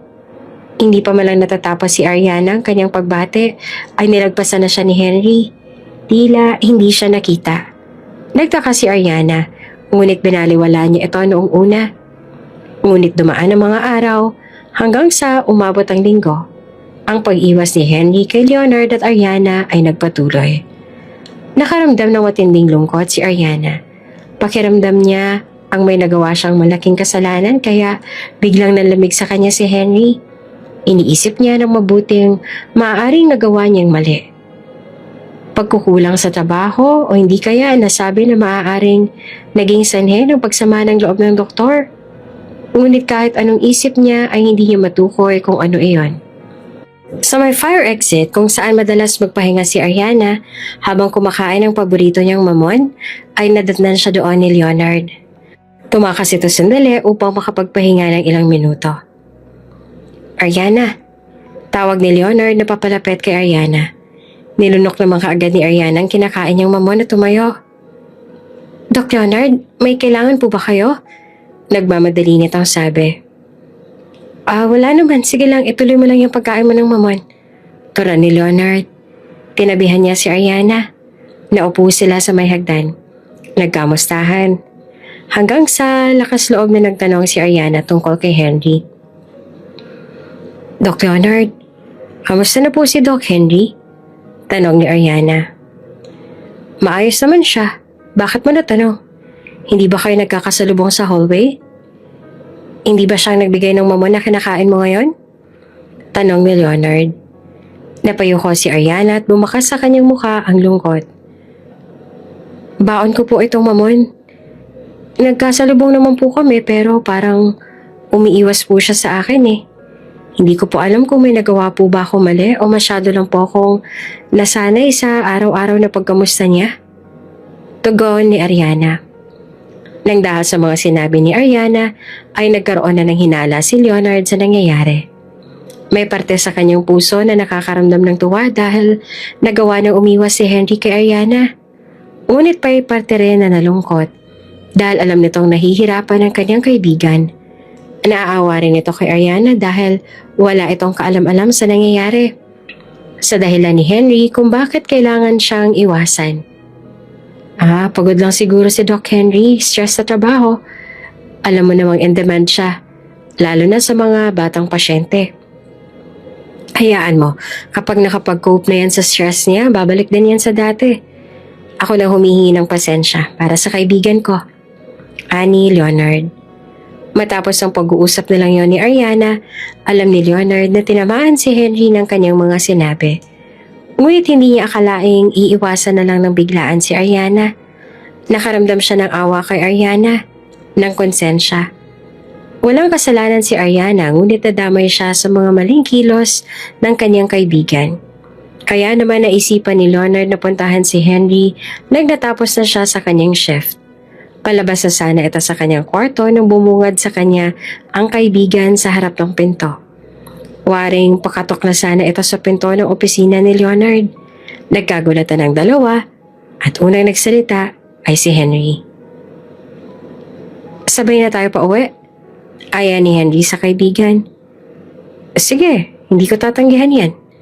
Tugon naman ni Leonard. Sa sasakyan, tahimik ang dalawa. Habang binabagtas ang kahabaan ng kalsada, ilang sandali pang lumipas at binasag na ni Henry ang katahimikang namamagitan sa kanilang dalawa. Leonard, tama ka. At mali ako. Panimula ni Henry. Hindi ko lang talaga matanggap na wala na si Reese. Kahit 8 taon ang nakalipas. Nagkaroon kasi ako ng pag-asa na nakita ko si Ariana. Hindi ko mapigilang umasa dahil magkamukha sila. Buti naman at inamin mo na yan sa sarili mo. Pero kilala kita, hindi ka iiwas ng ganito kalala. May nangyari ba at bigla mo na lang iniwasan ng ganon si Ariana? Yung sa ating dalawa, naiintindihan ko kung bakit ilang araw tayo nag-iwasan. Pero yung kay Ariana, bigyan mo naman sana siya ng dahilan kung bakit mo siya biglang iniwasan. Payo ni Leonard. Umisi si Henry bago sumagot. Nasa konto si Queenie. Tura nito na may pait sa kanyang tinig. Oh, ngayon naiintindihan ko na. So, anong gagawin mo ngayon? Sasabihin mo ba kay Queenie yung mga nangyari nung wala siya? Napabuntong hininga pa si Henry at humigpit ang hawak sa manibela. Hindi ko alam, Leonard. Mahal mo ba si Queenie? Nung hindi ko pa nakilala si Ariana, Natutunan ko na siyang mahalin. Pero ngayon, di ko na alam. Turan pa ni Henry. Nang nawala si Reese, ang kaibigan nitong si Queenie ang naging sandigan ni Henry. Bukod sa pamilya nito at kay Leonard, matalik na magkaibigan si Reese at Queenie. Tandang-tanda pa ni Henry kung gaano katyaga si Queenie na sunduin siya sa mga bar kung saan siya nagpapakalango. Makalimutan lang ang sakit ng pagkawala ni Reese, kung paano siya nito alagaan at intindihin. Hanggang isang araw, isang alok ang sinabi ni Queenie na maaaring makatulong sa kanya upang makalimot sa sakit na nararamdaman. Henry, gamitin mo ako. Gamitin mo ako para makalimutan mo si Reese. Gagawin ko ang lahat para mapalitan ko sa puso mo si Reese. Nito na may pagsusumamo. Pero Queenie, hindi ba unfair sa'yo yun? Kaibigan ka ni Reese. Alam mo kung gaano ko siyang kamahal. Alam mo ang pinagdaanan naming dalawa. Madalas kitang maikukumpara kay Reese. At alam ko sa sarili ko na hindi ko yan maiiwasan. Ayoko, Queenie. Hindi ko kaya. Pagtanggi ni Henry. Napalapit na rin kasi siya kay Queenie at bilang respeto kay Reese, ayaw niyang gamitin si Queenie para siya'y makawala sa lungkot na kanyang nararamdaman. Please, Henry. Kesa naman makita kita kung kani-kaninong babae ka sumasama. Nasasaktan ako para sa kaibigan ko. Pero kung ako yung babaeng yon, baka siguro mas okay ang ganong setup. Ano sa tingin mo? Kasi kilala ko si Reese. Matalik niya akong kaibigan. Iingatan kita. Hindi kita sasaktan at iiwan. Hindi ako hihingi ng kahit anong kapalit. Hayaan mo lang akong alagaan ka. Para kay Reese. Para sa kaibigan ko. Alam ko matututunan mo rin ako mahalin at maghihintay ako hanggang sa dumating na ang araw na yun. Hindi kita iiwan. Pakiusap ni Queenie. Sige, pumapayag ako. Gagamitin kita para makalimot. Wika ni Henry. Lahat ng toy bumabalik sa alaala ni Henry. Alam din ito ni Leonard. Tutol si Leonard sa naging usapan ni Henry at Queenie. Isa itong malaking kahibangan para sa kanya. Ngunit, hindi niya pwedeng diktahan ng dalawa. Tanging paalala lamang ang kaya niyang sabihin, lalo na sa matalik niyang kaibigan na si Henry. Lumipas ang mga taon at naging maayos naman ang naging relasyon ng dalawa. Sinubukan ni Henry na turuan ang kanyang puso na mahalin si Queenie. Ipinakita naman ni Queenie kung gaano niyang kamahal si Henry sa kabila ng lahat ng sakripisyo nito. May mga tumaas ang kilay, may mga natuwa sa mga nangyari. Ang buong akala ni Henry ay magiging maayos na ang lahat. Kahit alam niya sa kanyang sarili na parang may kulang, parang may mali. Parang hindi ito ang tunay na kaligayahan. Minsan, naiisip na lang niya na dapat siyang makontento. Hindi na siya dapat maghanap ng iba. Dahil malaki ang sakripisyong ginawa ni Queenie para sa kanya. Masyado na siyang nagiging makasarili sa pagpayag niya na maging karelasyon si Queenie. Tuwing naiisip niyang hiwalayan si Queenie, ay nalalamon siya ng kanyang konsensya. Bumabalik sa kanyang alaala lahat ng mga sinabi ni Queenie. Mga pagsusumamo upang siya ay matulungang makabangon sa pagkawala ni Reese. Hanggang sa dumating na ang araw na muli niya nakita si Reese sa katauhan ni Ariana. Nataon lang na wala sa bansa si Queenie, kaya naman naging malaya si Henry. Sa unang pagkakataon, inisip niya ang kanyang sarili. Muling naging makasarili. Henry, tawag pa ni Leonard. Doon lang bumalik sa realidad si Henry. Kinusot niya ang kanyang mga mata at huminga ng malalim. Si Ariana, kamusta? Tanong nito. Maayos naman siya. Pero sabi ko nga nagtataka siya sa mga pag-iwas mo. Mabuti pa sigurong kausapin mo si Ariana. Naging mabuti naman siya sa atin at napalapit na rin siya sa atin. Sabihin mo sa kanyang totoo kung bakit gano'n na lang ang concern mo sa kanya. Alam ko namang maiintindihan niya ang dahilan mo. Para na rin to sa ikatatahimik ng kalooban mo at ni Ariana. Payo pa ni Leonard. At dito na nga nagtatapos ang ating kabanata. Magkalakas ang loob na kaya si Henry na sabihin ang tunay na dahilan kung bakit gano'n ang pakikitungo niya kay Ariana? Paano naman kaya ito tatanggapin ni Ariana? Abangan sa susunod na kabanata. Kung bago ka pa lang sa channel na ito, mga kwento ni Ate Jane, story mo, ikwento ko, huwag kalimutang pindutin ang notification bell at subscribe button. Ang mama ko po, tulungan niyo po ako, ang mama ko. Ang mama ko po kinuha ng isang babae. Hindi ko po alam kung saan siya dinala. Hindi ko po alam kung saan ako pupunta.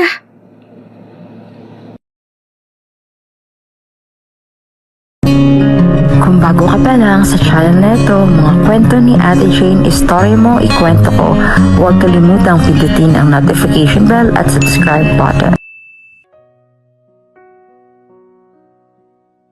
Samantala, nasa ospital si Queenie, kung saan nagtatrabaho si Henry. Sosorpresahin niya dapat ito, ngunit kabaliktaran ang nangyari. Si Queenie ang nasorpresa sa kanyang nakita. Naglalakad dito sa pasilyo. Maraming pasyente ang paraot pa rito. Nung una ay walang pakialam si Queenie sa mga ito. Ngunit isang pamilyar na mukha ang kanyang nakita. Isang mukha na hindi niya makakalimutan. Nahinto si Queenie sa kanyang paglalakad. Nagtama ang kanilang mga mata. Hindi siya makagalaw sa kanyang kinatatayuan. Hindi siya maaaring magkamali. Sa kanya nakikita, isang lalaking matagal niya nang binoon sa limot ang nakatitig sa kanya. "Miss, may kailangan po ba kayo?" Isang nurse ang lumapit kay Queenie. Nagulat naman si Queenie kaya napabaling ito sa nurse. Nagulat ang nurse dahil sobra nitong putla. "Ayos lang po ba kayo? Sobrang putla po ninyo." Puna ng nurse. Hindi na nagsalita si Queenie at muli siyang bumaling sa kinatatayuan ng lalaki. Nakatitig pa rin ito sa kanya at ngumiti bigla. Lalo siyang kinalibutan. Nanlalamig ang kanyang mga kamay. Ngunit sa pagdaan ng mga tao sa kanilang pagitan ay bigla itong naglahong parang bula. Patuloy pa rin ang pagtawag ng nurse kay Queenie, ngunit hindi maalis ang tingin nito sa direksyon kung nasaan ang lalaki. Hanggang sa bigla itong nawala ng malay. Makalipas ang ilang oras, nagising si Queenie. Pagmulat ng kanyang mga mata, nakita niyang pusing kisame ng ospital. "Ang sakit ng ulo ko." Wika nito at marahang umupo habang hawak ang kanyang noo. May naramdaman siyang kirot sa kanyang kamay.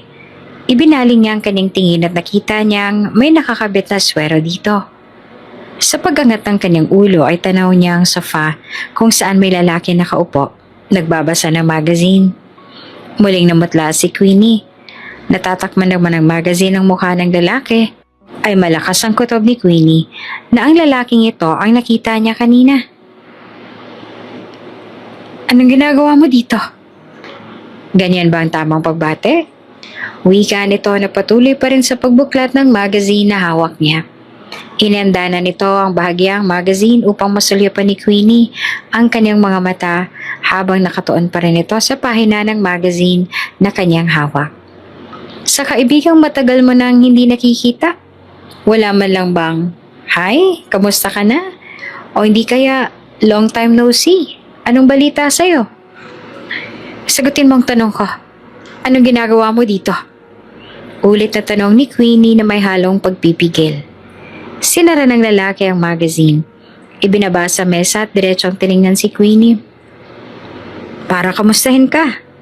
Para tignan ko ano pang pwede kong mapala sa'yo. Sa lagay ba, ikaw lang ang dapat ng gumanda ang buhay? Ang maging sikat? Ang magkaroon ng maraming pera? Aba dapat ako rin. Ano bang gusto mo?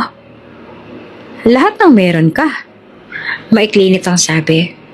Samantala, agad na inabisuhan ng kanyang sekretary si Henry sa nangyari. Binabagtas pa lang noon ni Henry at Leonard ang daan pa uwi, kaya mabilis na pinuwelta ni Henry ang kanyang sasakyan at bumalik sa ospital. Humahangos na pumasok sina Henry at Leonard sa ospital. Inilam ang kwarto kung nasaan si Queenie. Habang nagmamadali ay hindi sinasadya ni Henry na may mabanggang isang lalaki na naglalakad sa pasilyo. Natumba ito at agad namang tinulungan ng dalawa ang lalaki na tumayo at humingi kaagad ng paumanhin. Sorry po sir, nagmamadali lang po. Wika pa ni Henry. Sige na Henry, ako nang bahala kay sir. Puntahan mo na si Queenie. Ani ni Leonard na nakaalalay sa lalaki na kabangga ni Henry. Humahangos na ito paalis. Sakto at padaanan si Ariana. Nakasalubong siya ni Henry, ngunit tulad ng mga nakalipas na araw, hindi siya pinansin ni Henry. Nakita ni Ariana na may inaalalayang lalaki si Leonard. Agad niya itong nilapitan upang tulungan. Dok, Leo? Nahinto si Ariana nang makita ang mukha ng lalaking akay-akay ni Leonard. Nanigas ito sa kanyang kinatatayuan. Nanlalamig ang kanyang buong katawan. Hindi ito makahinga. Nagkatuon ang kanyang mga mata sa mukha ng lalaki. Hindi niya maintindihan ang sarili. Nabalot ng takot ang kanyang puso. Napansin ito ni Leonard. Ayan, ayos ka lang? Tanong ni Leonard. Dahil unti-unti itong namutla. Nakahawak na rin ito sa kanyang dibdib at malalim ang paghinga. Hindi sumagot si Ariana. Tumulo ang luha nito at sumigaw ng kay lakas. Kitang-kita ang takot nito sa kanyang mga mata habang tinuturo ang lalaking kanyang akay-akay. Ariana! Ariana! Sigaw ni Leonard habang nakaalalay pa rin sa lalaki. Sa silid naman ay si Queenie. Humahangos na pumasok si Henry. Pagbukas ng pinto ay nakahiga si Queenie ngunit nakatalikod siya noon sa may pinto. Sinasabi ko naman sa'yo, diba? Umalis ka na! Sigaw ni Queenie. Ano pa bang gusto mo? Ha? Sinong pinapaalis mo? Tanong ni Henry. Biglang napabalikwas si Queenie nang marinig ang tinig ni Henry. Damaman ang sakit ng swero sa kanyang kamay ay napabaling ito kaagad at nakita si Henry na nakatayo na sa may pintuan. Henry, ani ni Queenie. Tuluyan na ang pumasok si Henry. Nilapitan ang kasintahan. Queenie, may ibang tao ba dito kanina? Habang lumilingalinga sa paligid. Agad na nag-isip si Queenie ng idadahilan sa kasintahan. Sinabi na lang nito na may nurse sa sobrang kulit na gusto siyang kunan ng iba pang tests. Kahit na sinabi niyang maayos naman ang kanyang pakiramdam at gusto niya nang umuwi. Naniniwala naman si Henry sa sinabi ni Queenie. At saka siya nagtanong sa tunay na nangyari. Over-fatigue lang to. Pahinga lang ang kailangan ko. Sinagad ko kasi ang sarili ko this past few days para magkaroon tayo ng time sa isa't isa. Kaso nakalimutan ko, hindi na pala ako bata at hindi ko na kayang gawin ang lahat ng sabay-sabay. Paliwanag pa ni Queenie. Ngumiti naman si Henry. Nakaupo na ito sa bangko malapit sa hospital bed ni Queenie. Hinaplos ang noon nito. Sige, kapag fully recovered ka na, magpa-file ako ng ilang days na vacation para magkaroon naman tayo ng oras para sa isa't isa. But for now, sundin na lang natin ang sinabi ng physician na tumingin sa'yo. Huwag ka nang makulit. Wika ni Henry na nakapagpalambot ng puso ni Queenie. Pumikit si Queenie na para bang batang pinapatulog ng kanyang ina.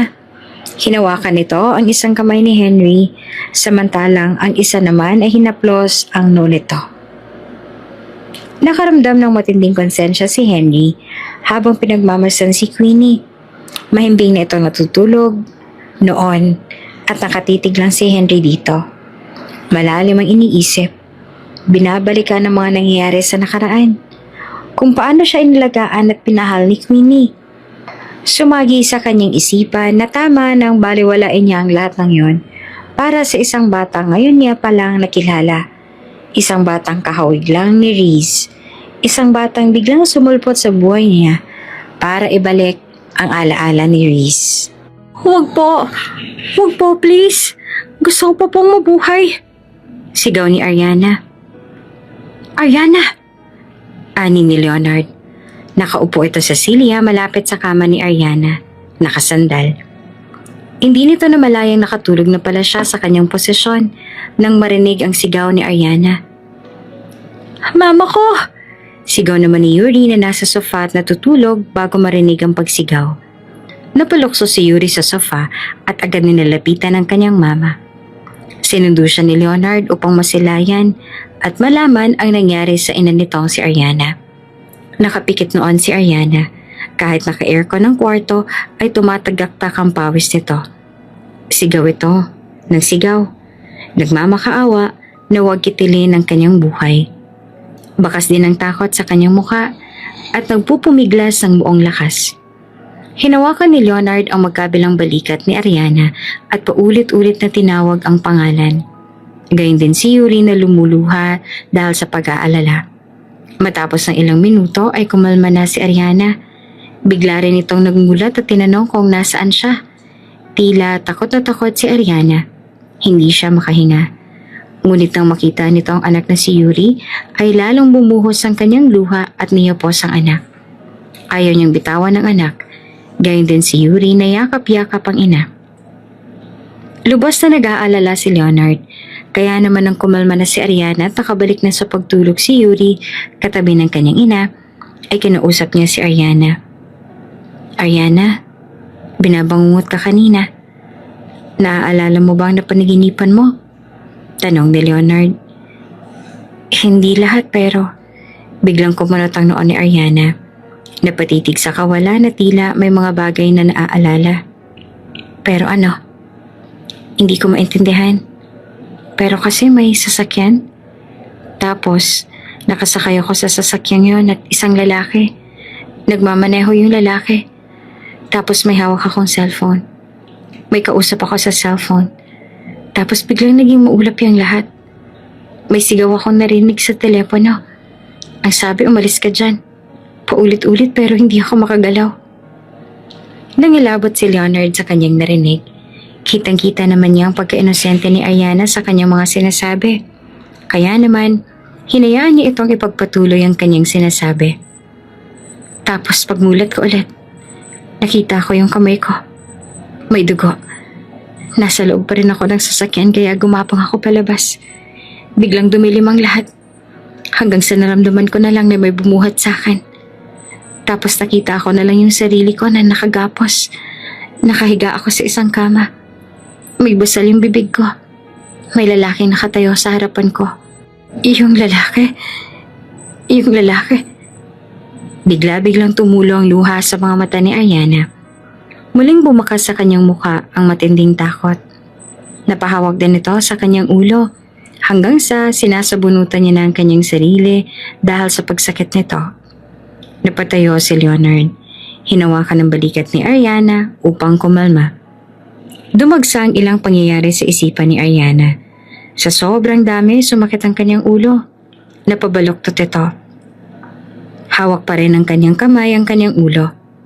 Shh, it's okay. Huwag mong pilitin. Okay lang yan. Huwag kang matakot. Kung sino man yung lalaking yan, hindi kanya masasaktan. Pagpapakalma ni Leonard. Habang pinapakalma ni Leonard ay napatitig ito sa kawalan. Yung lalaki kanina. Yung kasama niyo, Doc Leonard. Binitiwan ni Ariana ang kanyang buhok at bumaling kay Leonard. Siya yung lalaki nakatayo sa harapan ko. Yung nakakatakot ng ngiti. Hindi ako pwedeng magkamali. Nang gabi rin yun, matapos managinip ni Ariana, ay muli itong bumalik sa kanyang pagkakatulog. Katabi ang anak na si Yuri. Hanggang mahimbing na natutulog ang mag-ina at magkalapit sa kama, ay hindi naman dinadalaw ng antok si Leonard. Nagulumihanan si Leonard sa kanyang nasaksihan. Namuo rin ang pagtataka. Ayaw niya maginala, ngunit magkatulad ang mga pangyayari noong naaksidente si Reese at ang panaginip ni Ariana. Ngunit paano niya sasabihin ang lahat ng ito kay Henry? Paano kung nagkataon na lahat? Leonard, wika ni Henry. Sa sobrang lalim ng iniisip ni Leonard ay hindi na nito namalayang nasa loob na pala ng silid si Henry. Ikaw pala, Henry. Kanina ka pa ba dyan? Si Queenie, kamusta? Maayos naman siya. Na-overfatigue. Nagpapahinga na siya sa kwarto niya. Ibinalita sa akin ng nurse na nawalan daw ng malay si Ariana. Kamusta na siya? Maayos naman ang lagay niya. Tura ni Leonard.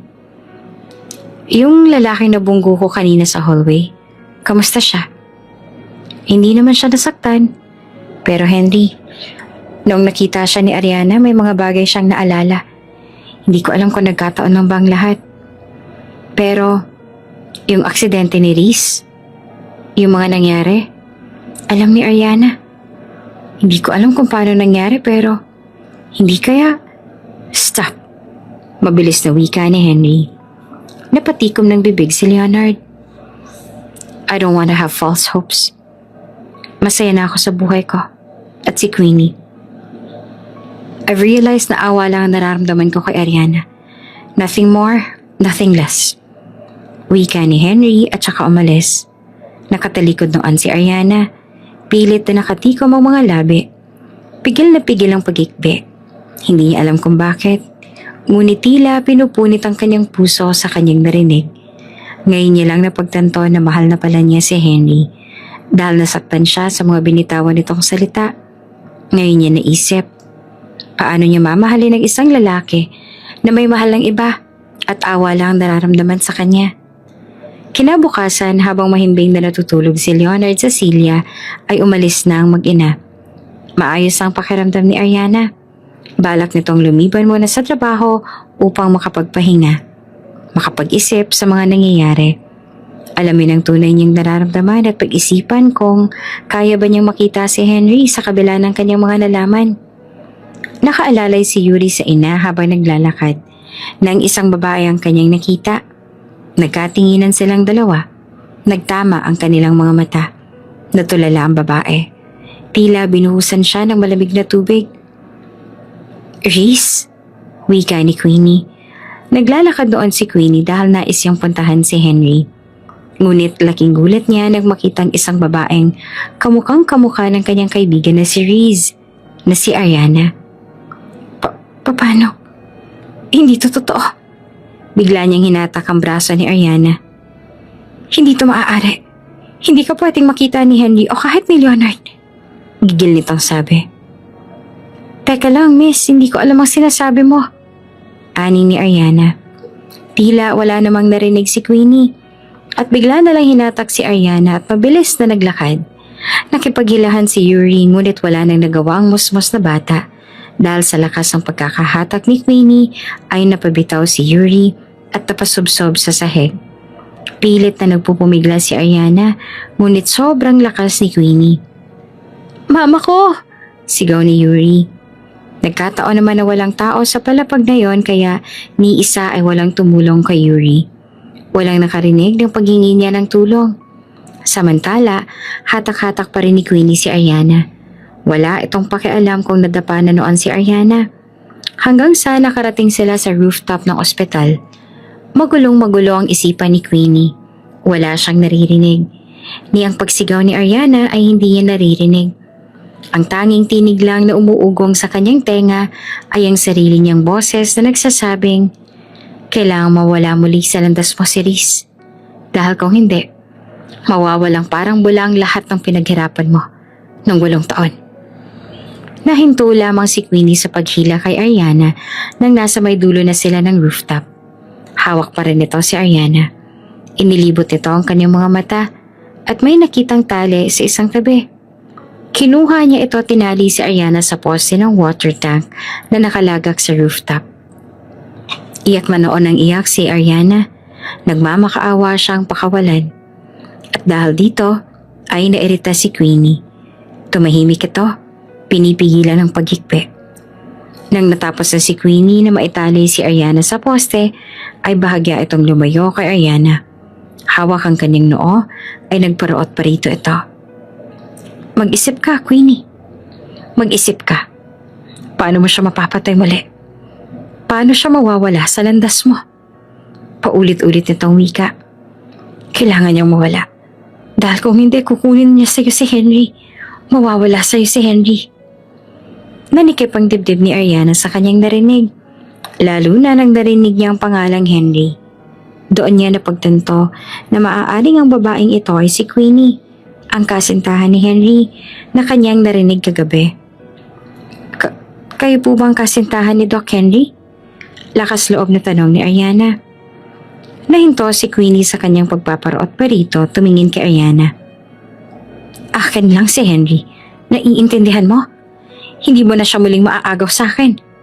Akin lang siya. Akin lang. Sigaw ni Queenie at sinampal si Ariana. Wala naman po akong balak agawin sa inyo si Doc Henry. Wala po akong intensyon na sirain ang relasyon ninyo. Kung gusto po ninyo, alis na kami ng anak ko sa lugar na to. Lalayo kami. Pakawalan mo lang ako.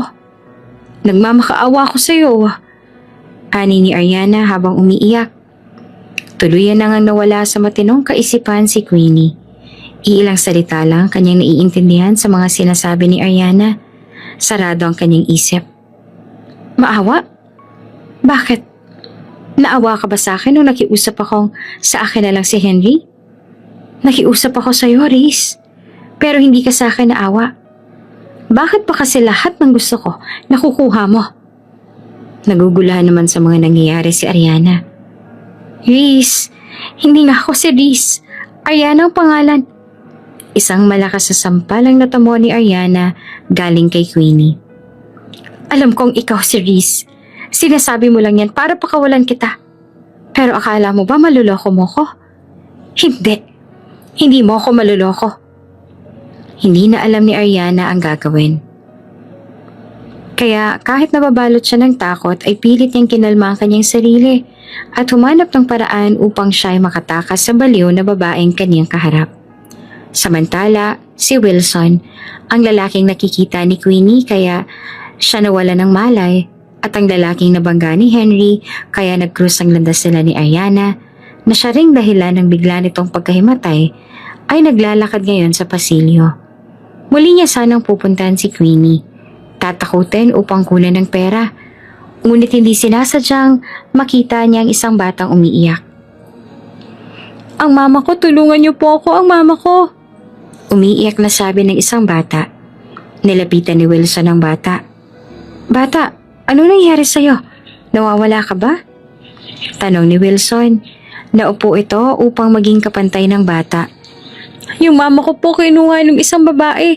Hindi ko po alam kung saan niya dinala si mama. Hindi ko po alam kung saan ako pupunta. Umiiyak na wika ni Yuri. Sige, tara, sasamahan kita. Nahinto si Wilson sa pagsasalita nang makita ang pamilyar na kwentas. Hinawakan niya ang kwentas. May pinindot sa may likod nito at bigla itong nagbukas.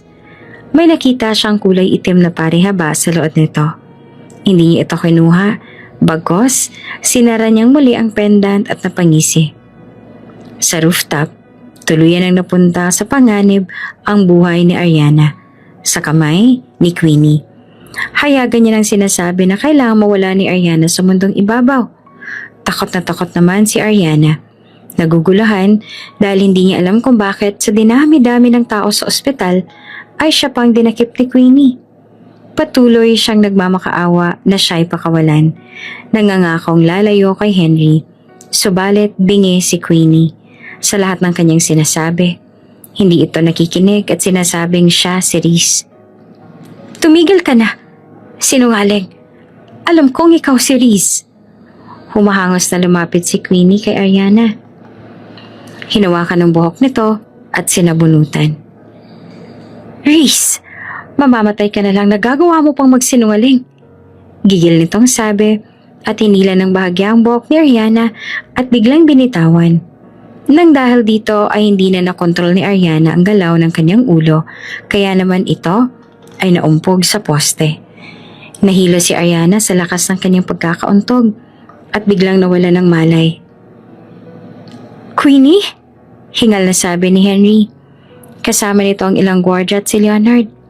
Bitbit si Yuri ay nagpunta si Wilbert sa information upang sabihin ang nangyari.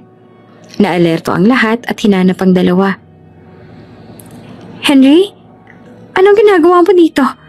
Hindi ka dapat nandito. Wika ni Queenie. Baka sa kanyang mukha ang pagkabahala. Taranta. Lalo na nang mapansin niya ang ilang mga gwardyang kasama ni Henry. Please, Queenie. Huwag mong sasaktan si Ariana. Maawa ka. Wala siyang kasalanan. Pagmamakaawa ni Henry. Nang marinig niya ito sa mismong bibig ni Henry, ay nagbago ang kanyang mukha. Nagpakita ang galit at inis. Bigla siyang nilapitan ng walang malay na si Ariana. Kinalag ang pagkakatali nito sa poste. Ngunit hindi ang gapos sa kamay nila. Hinila niya ito papalapit sa pinakadulo ng rooftop. Sumampa sa bingit, hila-hila si Ariana. Subukan niyang lumapit. Kayang-kaya kong ihulog si Reese mula dito. Banta ni Queenie. 5 palapag ang gusali. Ang kababagsakan nila sa baba ay ang parking lot ng ospital. Sementado at may mga sasakyang nakaparada. Dali-daling tumawag ng rescue ang ilang gwardya. Hindi nila akalaing sa ganitong eksena, hahantong ang lahat. Bukod sa banta ni Queenie, napansin din ni Henry na walang malay si Ariana. Nagpatianod lang ito sa paghata kay Queenie, kaya lalong nadagdagan ang kabang nararamdaman nito. Queenie, marahang lumapit si Henry. Sinusubukang pakalmahin si Queenie at alamin ang punot dulo ng pangyayari. Sabihin mo, bakit mo to ginagawa? May ginawa bang masama sa'yo si Ariana? Sabihin mo. Nagpantig ang tenga ni Queenie. Muli, ay sinabunutan niya si Ariana kahit na ito ay walang malay. Ariana, hindi niyo ba nakikita na si Reese ito? At itong babaeng to, dapat wala na siya sa mundo. Hindi ko alam kung kamag-anak mo ba si kamatayan dahil hanggang ngayon ay buhay ka pa rin. Unti-unti ay nagkaroon ng malay si Ariana. Umiiyak. Queenie, nanghihinang wika nito. Patawarin mo ko. Sorry kung hindi ko kayang ipaubaya sa iyo noon si Henry. Sorry kung binaliwala ko noon ang nararamdaman mo. Akala ko kasi ayos lang sa'yo at magiging masaya ka para sa akin. Pero kung alam ko lang nahahantong ang lahat sa ganito, una pa lang pinaubaya ko na siya sa'yo. Mama, kaawa pa ni Ariana. See? Best actress ka talaga kahit kailan. Sabi ko naman sa inyo siya si Reese. Pero wala pa ring magbabago. Dahil magiging kwento ka na lang ngayon. Bigla-bigla ay binaling ni Queenie si Ariana sa bingit. Sa pinakadulo. Ilang pulgada na lang ay mahuhulog na ito. Sigawan na ang lahat. Lalo na si Henry. Queenie, maawa ka! Please! Pakiusap naman ni Leonard. Mama ko! Sigaw naman ni Yuri. Nang marinig ni Ariana ang tinig ng anak ay lalo itong nagmakaawa. Queenie, lalayuan ko na si Henry. Kung yan ang gusto mo, lalayo kami ng anak ko. Wika nito. Bumaling si Queenie at nakita ang isang batang lalaking kamukhang-kamukha ni Henry. Ano sa tingin mo? Mauuto mo ako? Lalo kung nagkaroon ng dahilan para itulak ka. Bakit ba lahat na lang ay nasa'yo? Bakit ba lahat na lang napupunta sa'yo? Itinulak na ni Queenie si Ariana. Nanigas ang lahat sa kanilang kinatatayuan. Sinubukang habulin ni Henry ang pagtulak ni Queenie, ngunit huli na ang lahat. Ariana! Sigaw ni Henry. 3 buwan na nakalipas. Maaari niyo na po siyang silipin. Hindi lang po siya maaaring kausapin o lapitan. Wika ng nurse. Sige, naiintindihan namin. Salamat. Wika ni Henry. Dumungaw ito sa maliit na bintana. Naroon ang isang babae. Nakaupo sa may hardin. Tulala, walang emosyon ng muka. Nakatitig sa kawalan. Sobrang bigat ang pakiramdam ni Henry sa nakikita. Hindi niya maiwasang lumuha. Wala na ba talagang pag-asang bumalik siya? Tanong nito sa nurse. Napabuntong hininga naman ng nurse. Tanging si Miss Queenie lang po ang makakatulong sa sarili niya. Wala po makakapagsabi kung kailan niya papakawalan ng mga ilusyon niya. Ang tanging magagawa lang po ng mga gamot ay kumalma siya. Pero bukod doon, wala na pong iba. Hinawakan ni Ariana ang kamay ni Henry. Nakadungaw din ito sa bintana at hindi maiwasang lumuha. Wala kang kasalanan dito, Henry. Huwag mo sanang sisihin ang sarili mo sa mga nangyari. Delusional disorder. Isang mental disorder kung saan nalilito ang isipan ng isang tao sa kanyang imahinasyon at realidad. Ito ang naging hatol kay Queenie matapos ang investigasyon na nangyari. Naiwan ang kanyang isipan ng mga panahong magkasintahan pa sila ni Henry at hindi na siya nakakawala sa panahong yon. Nang itinulak ni Queenie si Ariana, akala ng lahat ay katapusan na ni Ariana.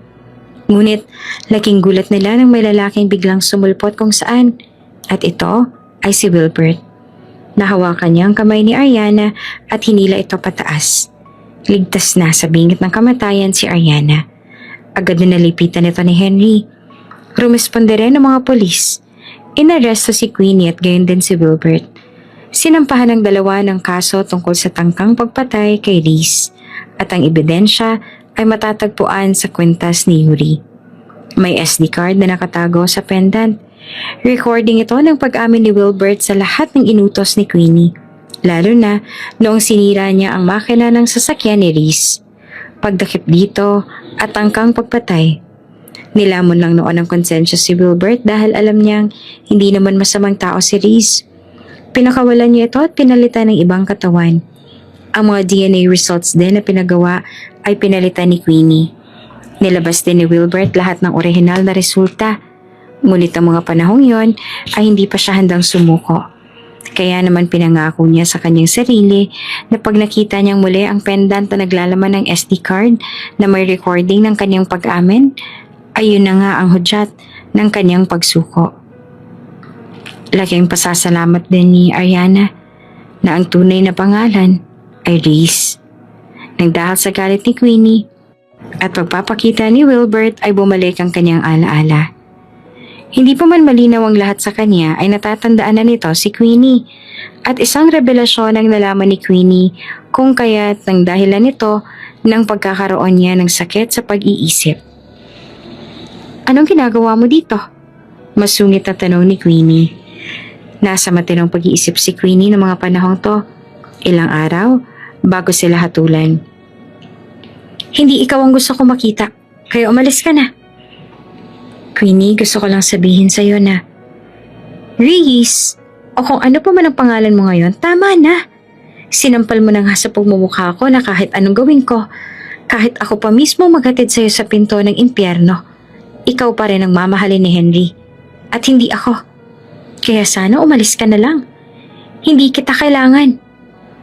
Queenie, gusto ko lang sabihin sa'yo na unti-unti nang bumabalik ang memorya ko. At isa doon ang scholarship na ibinigay ko sa'yo.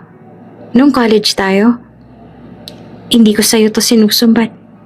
Pero sinasabi ko sa'yo para malaman mo na noon pa man lang, kapatid na ang turing ko sa'yo. Sorry kung humantong ang lahat ng to sa ganito.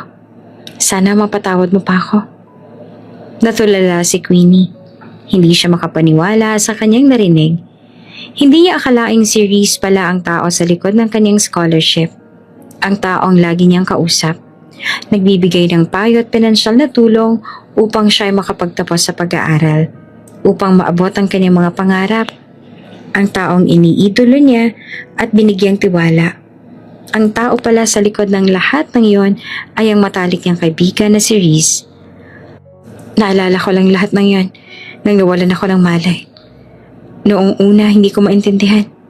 Pero ngayon, sa tulong ng mga magulang ko at ni Henry, bumalik na ang memorya ko unti-unti. At noong akala nila namatay na ako sa aksidente, sina Papa at Mama ay nagpatuloy ng scholarship mo bilang resibo sa alaala ko. Si Wala at ni Ariana. Bumaliktad ang mundo ni Queenie. Hindi niya magawang patawarin ang sarili sa kanyang mga ginawa. At mula ng araw na yon, nilamon na ng kanyang imahinasyon si Queenie. Kinulong na siya at nagkanyang sarili sa panahong maayos pa ang lahat sa kanilang dalawa ni Henry. Pinilit ayusin ng isipan ni Queenie ang mga ginawa niya sa nakaraan. Matapos bisitahan yung matalik na kaibigan sa psychiatric ward, ay sinalubong nila sa labas si Yuri. Napatunayan na ring anak ni Henry si Yuri sa pamamagitan ng DNA test. Nasa sasakyan nito at hinihintay ang kanilang paglabas. Papa, Mama, tara na po. Ayan ito. At tumungo ang dalawa. Lumipas pa ang mga buwan at tuluyan ang bumalik ang alaala ni Ariana. Bilang si Reese. Nagpakasal ang dalawa at namuhay silang tatlo ng payapa. Kung bago ka pa lang sa channel na ito, mga kwento ni Ate Jane, story mo, ikwento ko, huwag kalimutang pindutin ang notification bell at subscribe button.